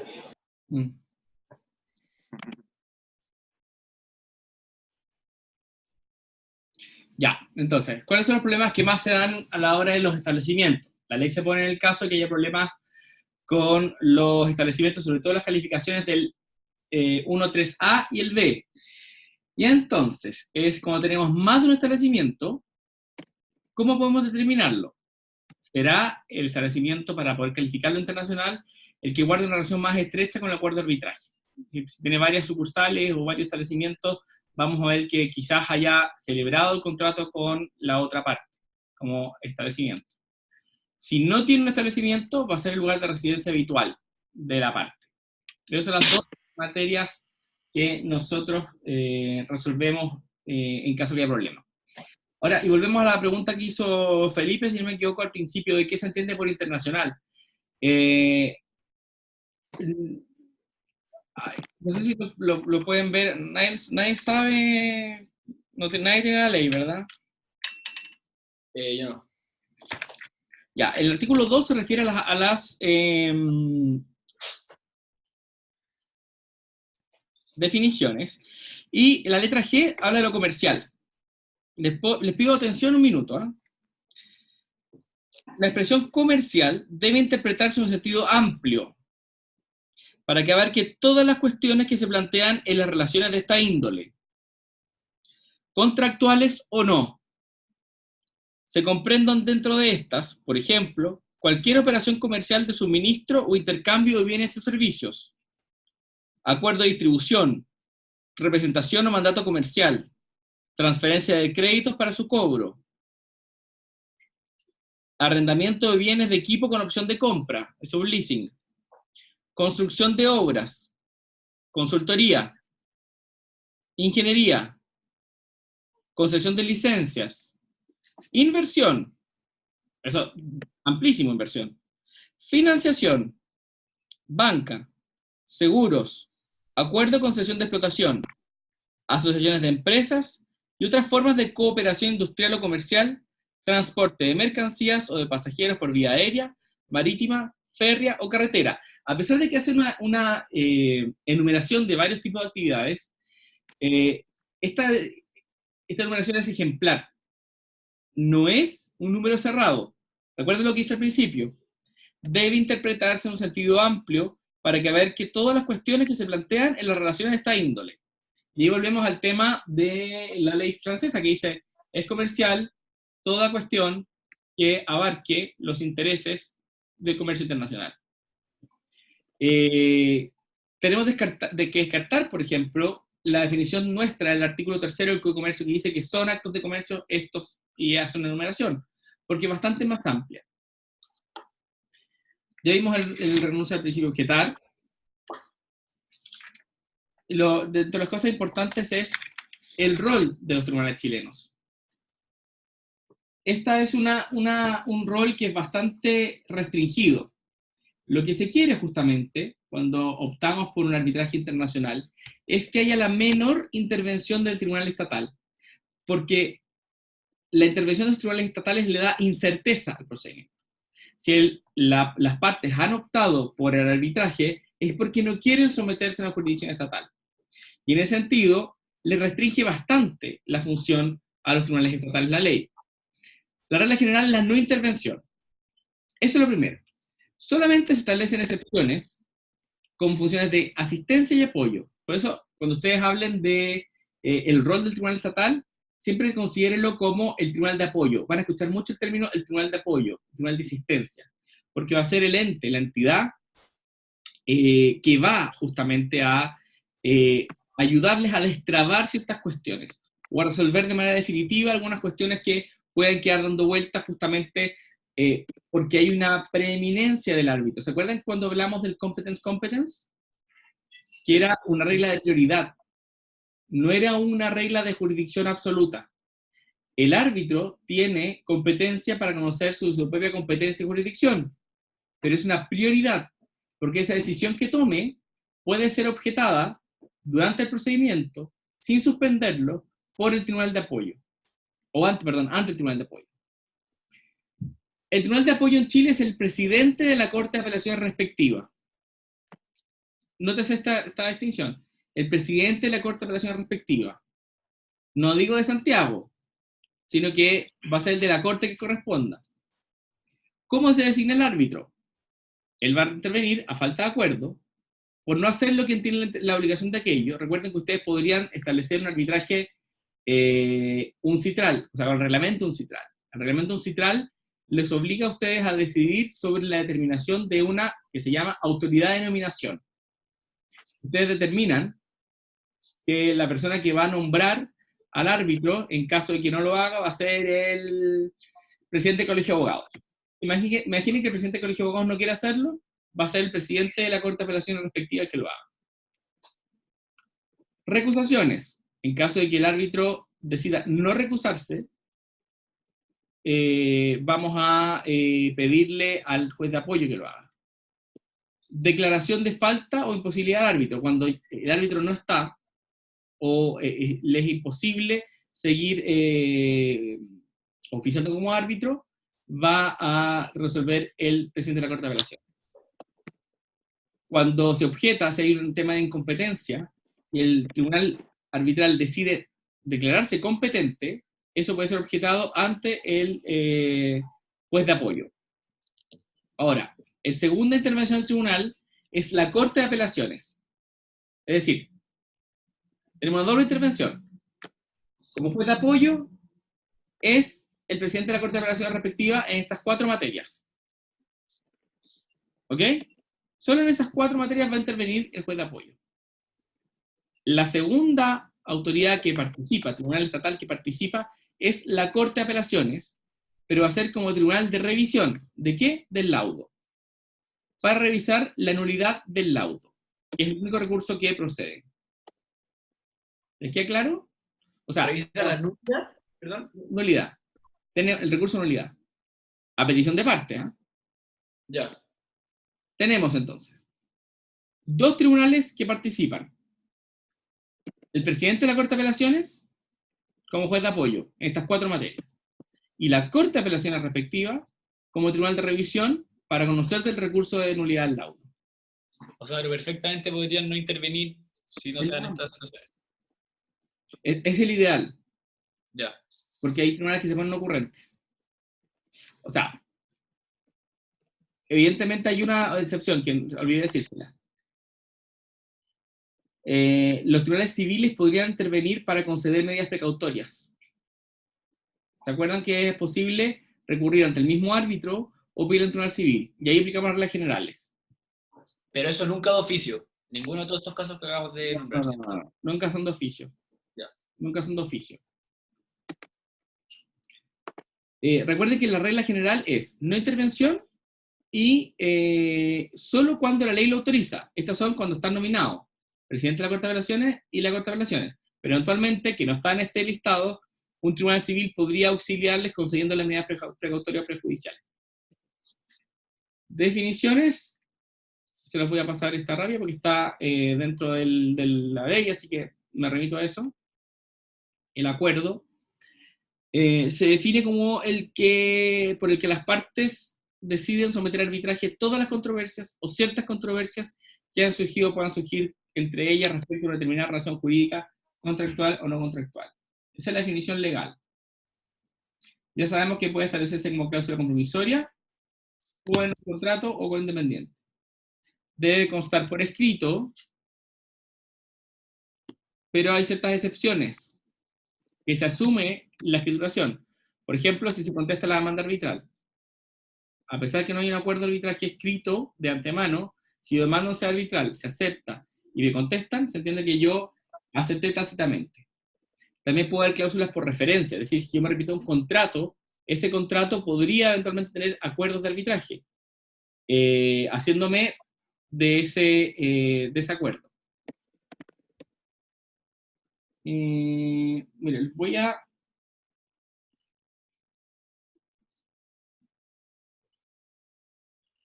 pasar lo más importante nomás, porque esto lo pueden ver en la ley. Si se presentase una demanda que tiene acuerdo de arbitraje, los tribunales estatales tienen, primero, la obligación de no intervenir. ¿Se puede demandar en tribunales estatales? Se puede. ¿Ya? Pero, a diferencia de lo que ocurre cuando tenemos una demanda de arbitraje que tiene una cláusula arbitral doméstica, donde le van a dar traslado a la otra parte, no para designar, sino directamente para conocer de la cuestión, aquí el tribunal tiene la obligación de decir, no lo tengo que conocer. O sea, no va a dar traslado para la contestación de la demanda. Directamente, si es un arbitraje comercial internacional, los va a remitir al arbitraje. Salvo que se compruebe que el acuerdo es nulo, ineficaz o de ejecución imposible. Esta es una ley, es una norma que también la tiene la ley francesa, pero, y lo tiene la ley modelo, por eso no la tenemos acá. Pero tiene una particularidad. Ellos dicen que tiene que ser el acuerdo nulo, ineficaz o de ejecución imposible, tiene que ser de tal envergadura que con solo mirarlo queme los ojos. Es como su metáfora para decirlo, o sea, que sea evidente. O sea, si el acuerdo es inejecutable, como por ejemplo, ¿se acuerdan ese que vimos de que tiene que ser la jurisdicción internacional, los tribunales, y después vuelven, dentro de los ejemplos de cláusulas patológicas? Ese, a mi juicio, sería un acuerdo que cabría dentro de esta excepción. Profesor, ¿Sí? y en este caso, en este caso, es como una excepción a la competencia preferente que tiene el árbitro para pronunciarse respecto a su propia competencia, ¿no? Ah, O sea, la regla ¿sí? general es, no intervengo, y si me llega una demanda con acuerdo de arbitraje, los tengo que mandar a arbitraje. Sí. Salvo que ese acuerdo sea nulo, ineficaz o ejecución imposible. La ley francesa dice manifiestamente nulo. Nosotros no. Entonces, podría darse efectivamente que tengamos un rango de discusión y terminemos como el derecho anglosajón, de decir, cuando estamos alegando la nulidad, estamos hablando un tema de consentimiento y esa materia va a ser necesariamente resuelta por los tribunales civiles. Yo creo que debería siempre remitirse al tribunal arbitral, pero no les puedo garantizar de que, sobre todo cuando los jueces, cuando les tocan materias que no conocen, prefieren pecar de conservadores a cumplir esta ley. No he visto todavía casos donde haya pasado, pero podría pasar. Y ahí tendríamos que determinar cuál es el alcance de esa disposición. Si vamos a hablar de lo manifiestamente nulo, o cada vez que hay una cuestión de nulidad, vamos a llevarla directamente a un tribunal civil para que resuelva. Ahora, lo importante acá es que incluso, aunque se esté discutiendo sobre la cláusula y la validez, no vamos a suspender nunca el arbitraje. Las medidas precautorias pueden ser prejudiciales precautorias. Tenemos una interpretación amplia, o sea, no solamente pueden ser las del 290, sino que las que se le ocurran, que cumplan ese requisito de tratar de asegurar el resultado del juicio. Puede recurrirse a un tribunal judicial ordinario o de otro país si no está constituido el tribunal, eso no hay ningún problema.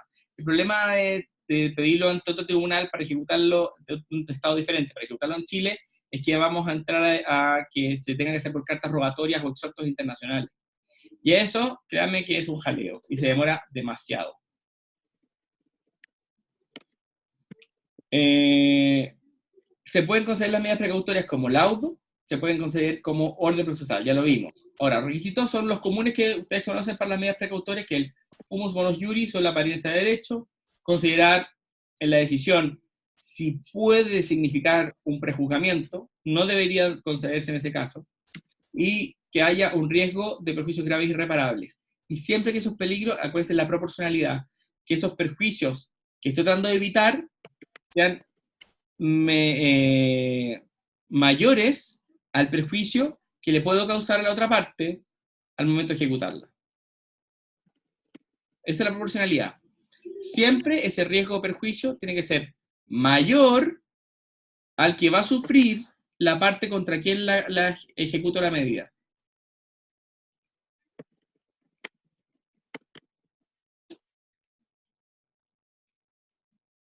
Nosotros tenemos un procedimiento arbitral en la CCI que antes se llamaba el cautelar prearbitral y ahora se llama árbitro de emergencia. Ya les dije, es un procedimiento especial y del año 2012 en adelante corresponde que los contratos celebrados desde el año 2012 en adelante se revisan directamente por el árbitro de emergencia en caso de requerirse. ¿Cuáles son las salvedades? Es mucho más caro, es mucho más rápido, se constituye previo a la constitución del tribunal, es con audiencia de partes, y esa medida puede ser revocada por el tribunal arbitral con posterioridad. Hay un ejemplo, por ejemplo, que fue el primer caso que se vio en 2005, estando vigente la ley, que es del 5243 del 28 juzgado, que es donde se acogió una medida prejudicial precautoria tratándose de un arbitraje internacional y se consideró que la presentación de la demanda era la solicitud de arbitraje, para efectos de cumplir justamente esto lo vimos la vez pasada, ¿no es cierto? Sí. Esto también lo vimos, lo había puesto acá de nuevo. Y respecto a la Convención de Nueva York, el mapa es de una versión anterior, pero hoy día son 161 estados. Los azul son los estados que son signatarios de la Convención de Nueva York. Si ustedes se fijan, es prácticamente todo el mundo, salvo uno que otro país africano y centroeuropeo. Pero aparte de eso, prácticamente todos los países lo han suscrito. Justamente lo que se busca es evitar un doble control, tanto en la sede como en los países donde se quiere ejecutar la sentencia arbitral.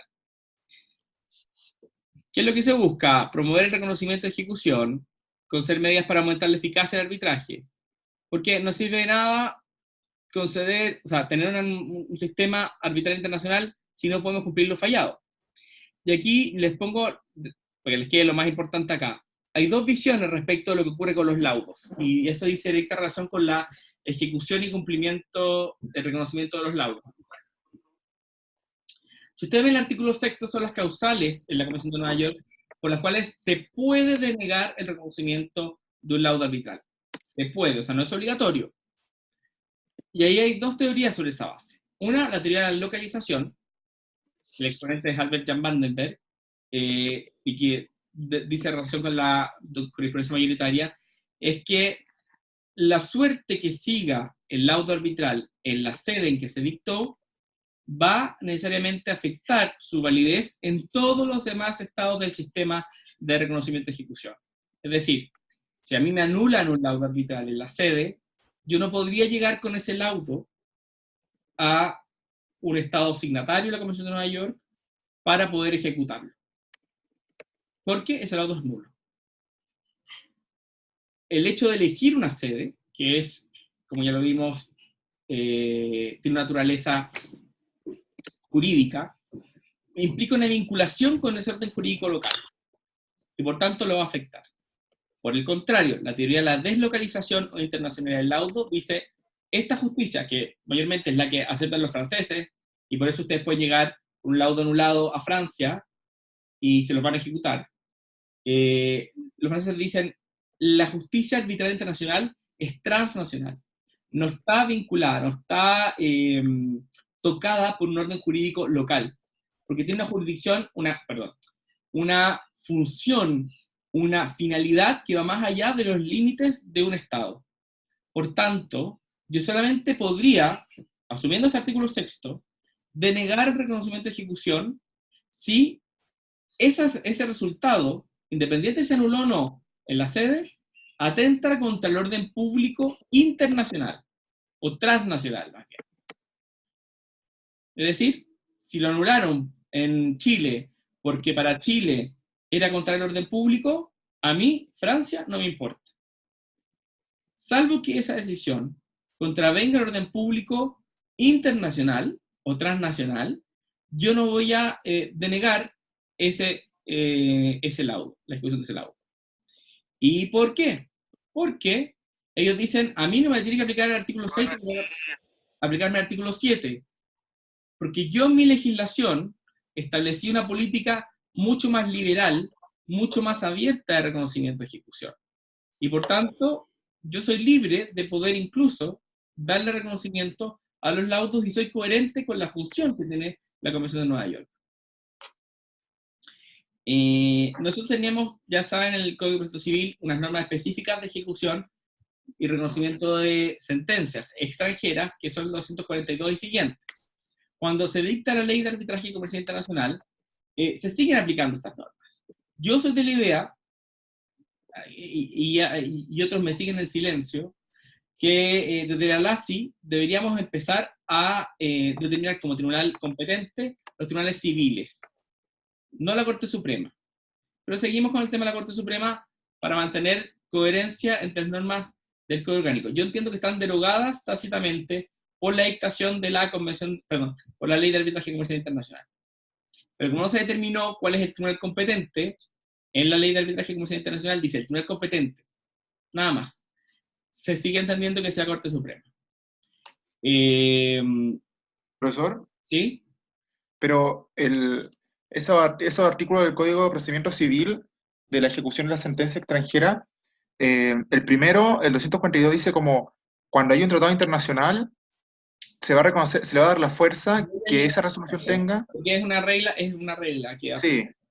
Entonces, si por ejemplo en Chile está vigente la Convención de Nueva York respecto con el Estado del cual se emitió, por ejemplo, esta resolución, se aplica el procedimiento establecido en la propia Convención de Nueva York para la ejecución de esa sentencia. Lo que pasa es que la Convención de Nueva York no establece un procedimiento tan regulado, establece requisitos, Ya. nada más que eso. Pero, si ustedes se fijan, y justamente debe ser la prioridad, tratado, reciprocidad, Sí. y después vemos la aplicación concreta de la sentencia. Pero esa es la regla general para todas las sentencias, ¿ok? Pero Ujú. después vienen las normas más abajo, que son las referidas a las sentencias arbitrales. Y si se fijan, son bien formalistas. Pero vamos a llegar ahí. Un laudo arbitral, cualquiera que sea el país el que se haya dictado, en principio, vamos a reconocer siempre. Será reconocido como vinculante y tras la presentación de una petición por escrito, el único que nos pide al tribunal competente, será ejecutado conforme a las disposiciones de este artículo y el artículo 36. La parte que invoque un laudo pida su ejecución deberá presentar el laudo original o la copia de este. Si el laudo no estuviera redactado en un idioma oficial del Estado, o sea, español, el tribunal podrá solicitar a la parte presente una traducción del laudo en ese idioma. Normalmente, no tienen que hacerlo con un traductor oficial. ¿Ok? Recuerden que hay una norma respecto en el Código de Proceso Civil referido a los documentos expedidos en idioma extranjero, que dice que debe ser traducido. Y nos permite, oficial, pero nos permite presentar una traducción hecha por nosotros mismos, siempre que se presenta la otra parte y la otra parte no exija la traducción por peritos. ¿Recuerdan esa norma? Entonces ustedes podrían traducirlo, el laudo, presentarlo bajo percibimiento, que creo que es el 385, no me acuerdo bien, no, les mentiría. Eso bastaría. Motivos para denegar el reconocimiento de la ejecución, y aquí dice, solo se podrá denegar, o sea, otra causal no aplica. Instancia la parte contra la cual se invoca. Establece dos categorías. Unas que son como de excepción. Siempre vamos a tener que pedir la ejecución, ¿ya? El exequatur. Y hay dos causales por las cuales podrían, o sea, dos grupos de causales por las cuales podrían denegar. Unas que son a petición de parte, y otras, aunque no me pida la parte, que tiene que ser de revisión del mismo tribunal de la ejecución, del exequatur. Que es, a instancia de parte, la incapacidad de parte o la invalidez de acuerdo arbitral, la violación al debido proceso, ultra petita, disociación entre acuerdo de partes y presunto arbitral, es decir, que el procedimiento se llevó de una manera diferente al establecido por las partes. Yo les quiero decir uno, para que lo tengan, salió hace poquito, si quieren lo anotan, es de 9 de julio de este año, y es Bose Corporation. ¿Cómo se escribe? Bose, como los parlantes. Ah, ya. Los parlantes. Corporation con Music World. Ya. De 9 de julio, y el rol es el 12710-18 de la Suprema. Ya. Ahí pueden ver un ejemplo. Yo tengo unas dudas ahí sobre si está bien notificado, más que notificado de la forma legal, que recuerden que no aplicamos las mismas normas del Código de Proceso Civil, es notificado a las personas correctas, ya por lo que salía ahí en la explicación. Pero tenemos el segundo, laudo prematuro o nulo. Cuando hay un recurso que está pendiente de una anulación, o sea, está en proceso de anulación, en recurso, se podía traer a Chile. De hecho, eso ocurrió en Chile. Y se acogió el exequatur. Y ahí quedó como, a nivel jurídico local, fue como entre escándalo, y es como, oh, Chile está a nivel de Francia. Pero después llegó un laudo anulado, y que justamente nos reconocieron que aplicábamos la teoría de la localización. El segundo tipo de causales por las cuales se puede negar es que el tribunal compruebe, es decir, puede que no lo haya pedido la parte, que según la ley de Chile, el objeto de la controversia no es susceptible de arbitraje. Que el reconocimiento de la ejecución del laudo sería en contrario al orden público de Chile. Imagínense un laudo arbitral de un divorcio. Eso no podría ser.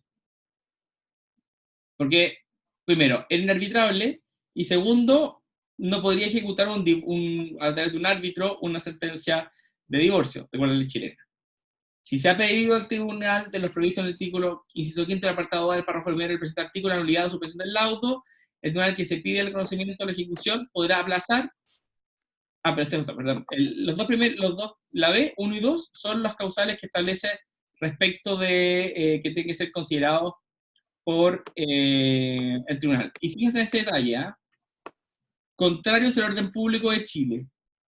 Cuando se ha hecho el análisis, no lo toman en sentido literal, sino que ellos entienden, en la Corte Suprema, que hay un orden público, independiente que diga el orden público de Chile, que es internacional. Entonces puede ser que una disposición del laudo pueda contraer una orden específica del orden público chileno, pero hace un juicio de gravedad. Si ese, más bien, entiende que existe un orden público internacional, que va más allá de las normas locales que podemos tener en Chile para la ejecución, y ese es el factor de consideración que tiene para poder acoger o no la nulidad. Bueno, aquí está lo que preguntaba David hace un poco. Yo creo que las normas de la Corte Suprema están derogadas tácitamente, al menos una parte. Tenemos que aplicar, primero, a mi juicio, la ley de arbitraje, luego, la Convención de Nueva York, y después revisar los otros requisitos que puedan ser pertinentes del CPC. ¿Qué pasó?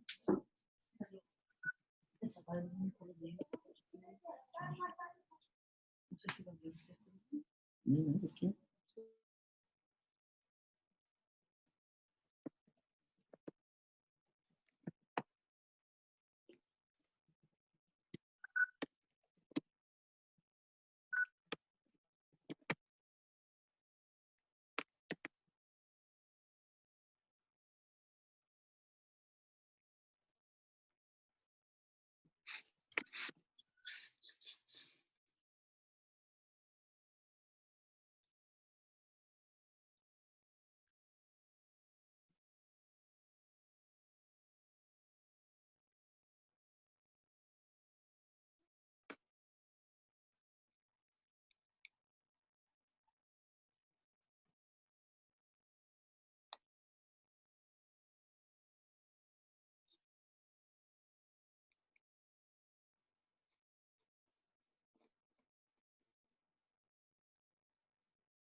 Perdón.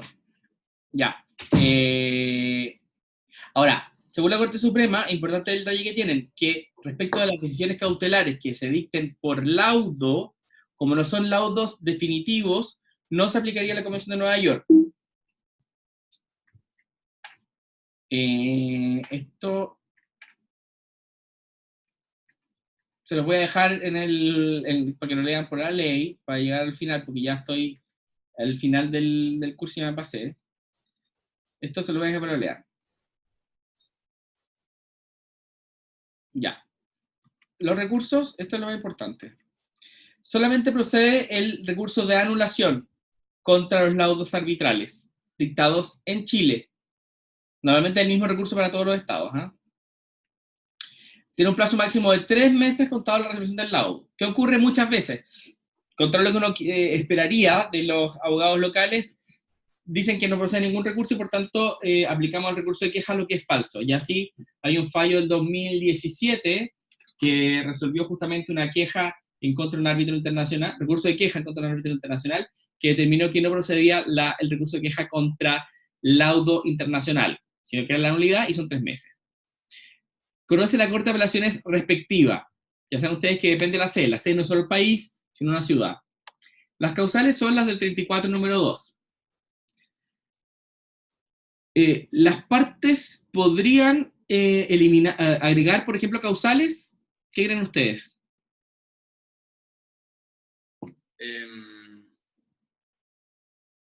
Y segunda pregunta, ¿podríamos excluir el recurso de anulación? Yo creo que no. Para Chile no se podría excluir. Y respecto de poner causales. O sea, de agregar. convencionales.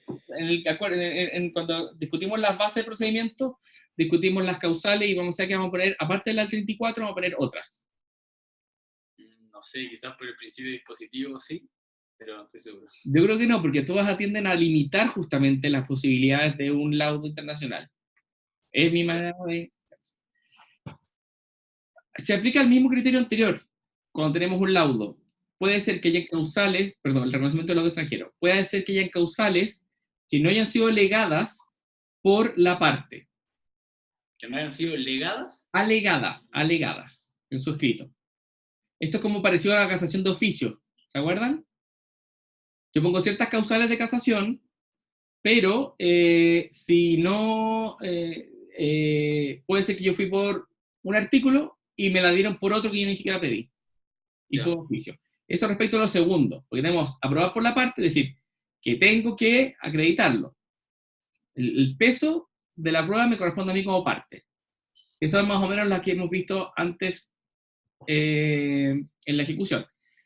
Pero después hay unas que son de admisibilidad de la Corte de Apelaciones, o sea que incluso aunque no se alegaran, tienen que haber visto o revisarla independiente de lo que ya la parte recurrente haya alegado. Que volvemos al tema de la arbitrabilidad, es decir, que haya justamente un acuerdo de arbitraje sobre materias que son inarbitrables, y segundo, que el laudo sea contrario al orden público de Chile. Tiene preferencia vista la causa, porque ustedes saben que eso da lo mismo, porque todo tiene preferencia, y al final, cuando todo es preferente, nada es preferente. Y esto no sé por qué lo copié, ¿no? Bueno, este es el sistema de reconocimiento, ya lo tenemos. Ya. Bueno, estas son pequeñas reflexiones que siempre se aconsejan en el litigio, son palabras de Abraham Lincoln. Convencer a su vecino a arreglar cada vez que pueda. Háganles ver cómo quien aparece nominalmente como ganador es frecuentemente el real perdedor, en horarios, gasto y pérdida de tiempo. Como un conciliador, el abogado tiene la oportunidad superior de ser un mejor hombre. Aún así habrá suficiente negocio. O sea, no porque ustedes los inciten a pelear van a tener más negocio.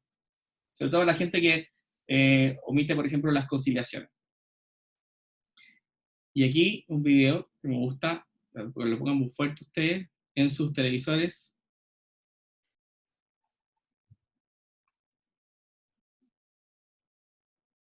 Y no quiere andar.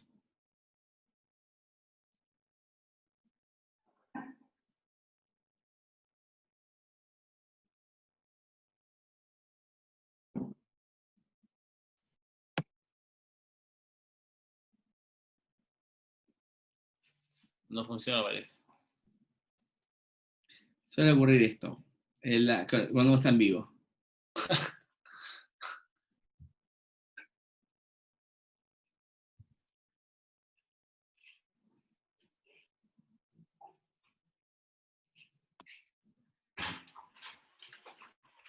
Bueno, viva el lunes, vamos a hacer lo último, pero es do or do not, there's no try. Y como seguimos las cosas de los Jedi, yo casi que lloré cuando vi la última del capítulo 7, no, 8, porque me pareció que era muy buena algunas frases respecto de lo que ocurría con, y aquí les voy a poner otra cosa, cuando logre ver esto, ¿dónde está? ¿Siguen viendo todo, no es cierto? Sí, yo sí. Sí. Ya. A ver. Ups. Vamos a salir de aquí. Algo pasa. Sí, sí salió. Sí, pero estoy en negro, encima. Ahí no ven nada ustedes, ¿verdad? No.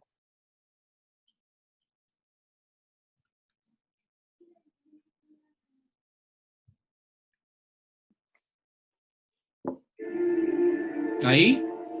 Sí. Yo escucho, pero no veo. Ah, no, sí, escucho, pero no se ve. ¡Ah! Se me perdió. Estoy ahora.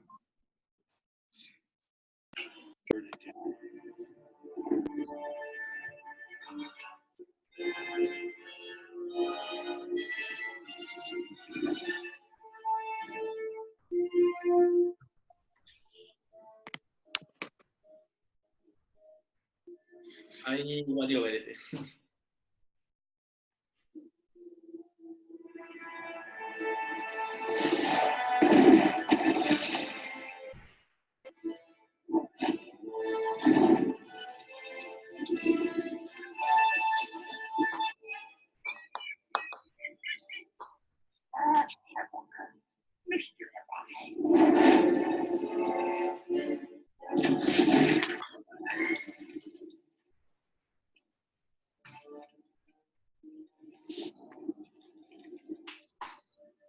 So it is time.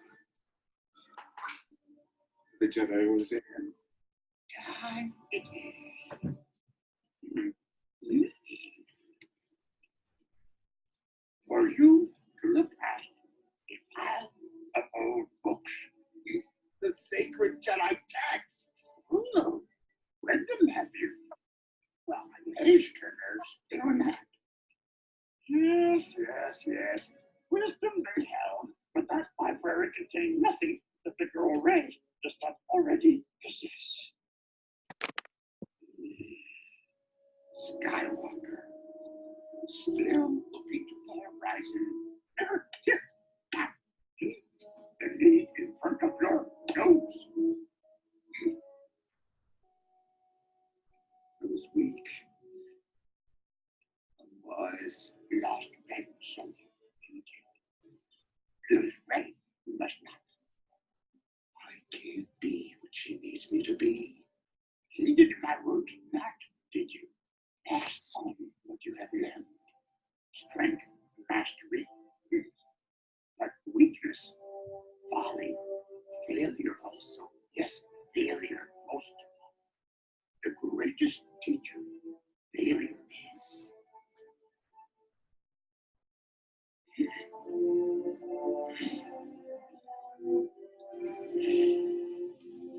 Luke, we are what they grow beyond. That is the true burden of all masters.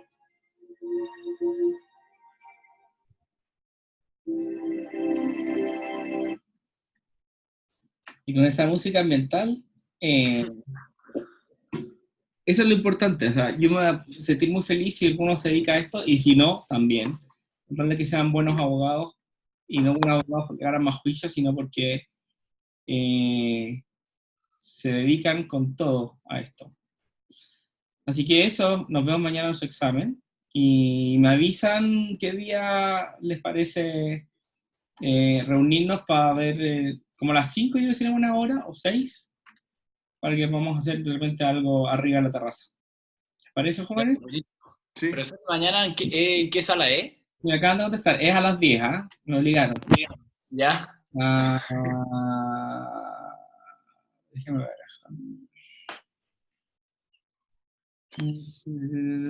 A ver. No sé si ven, pero dice, estaban esperando tu correo de confirmación. Dice que el 100%. A mí, ustedes me contaron una historia, parece que no es la misma. Déjenme un minuto.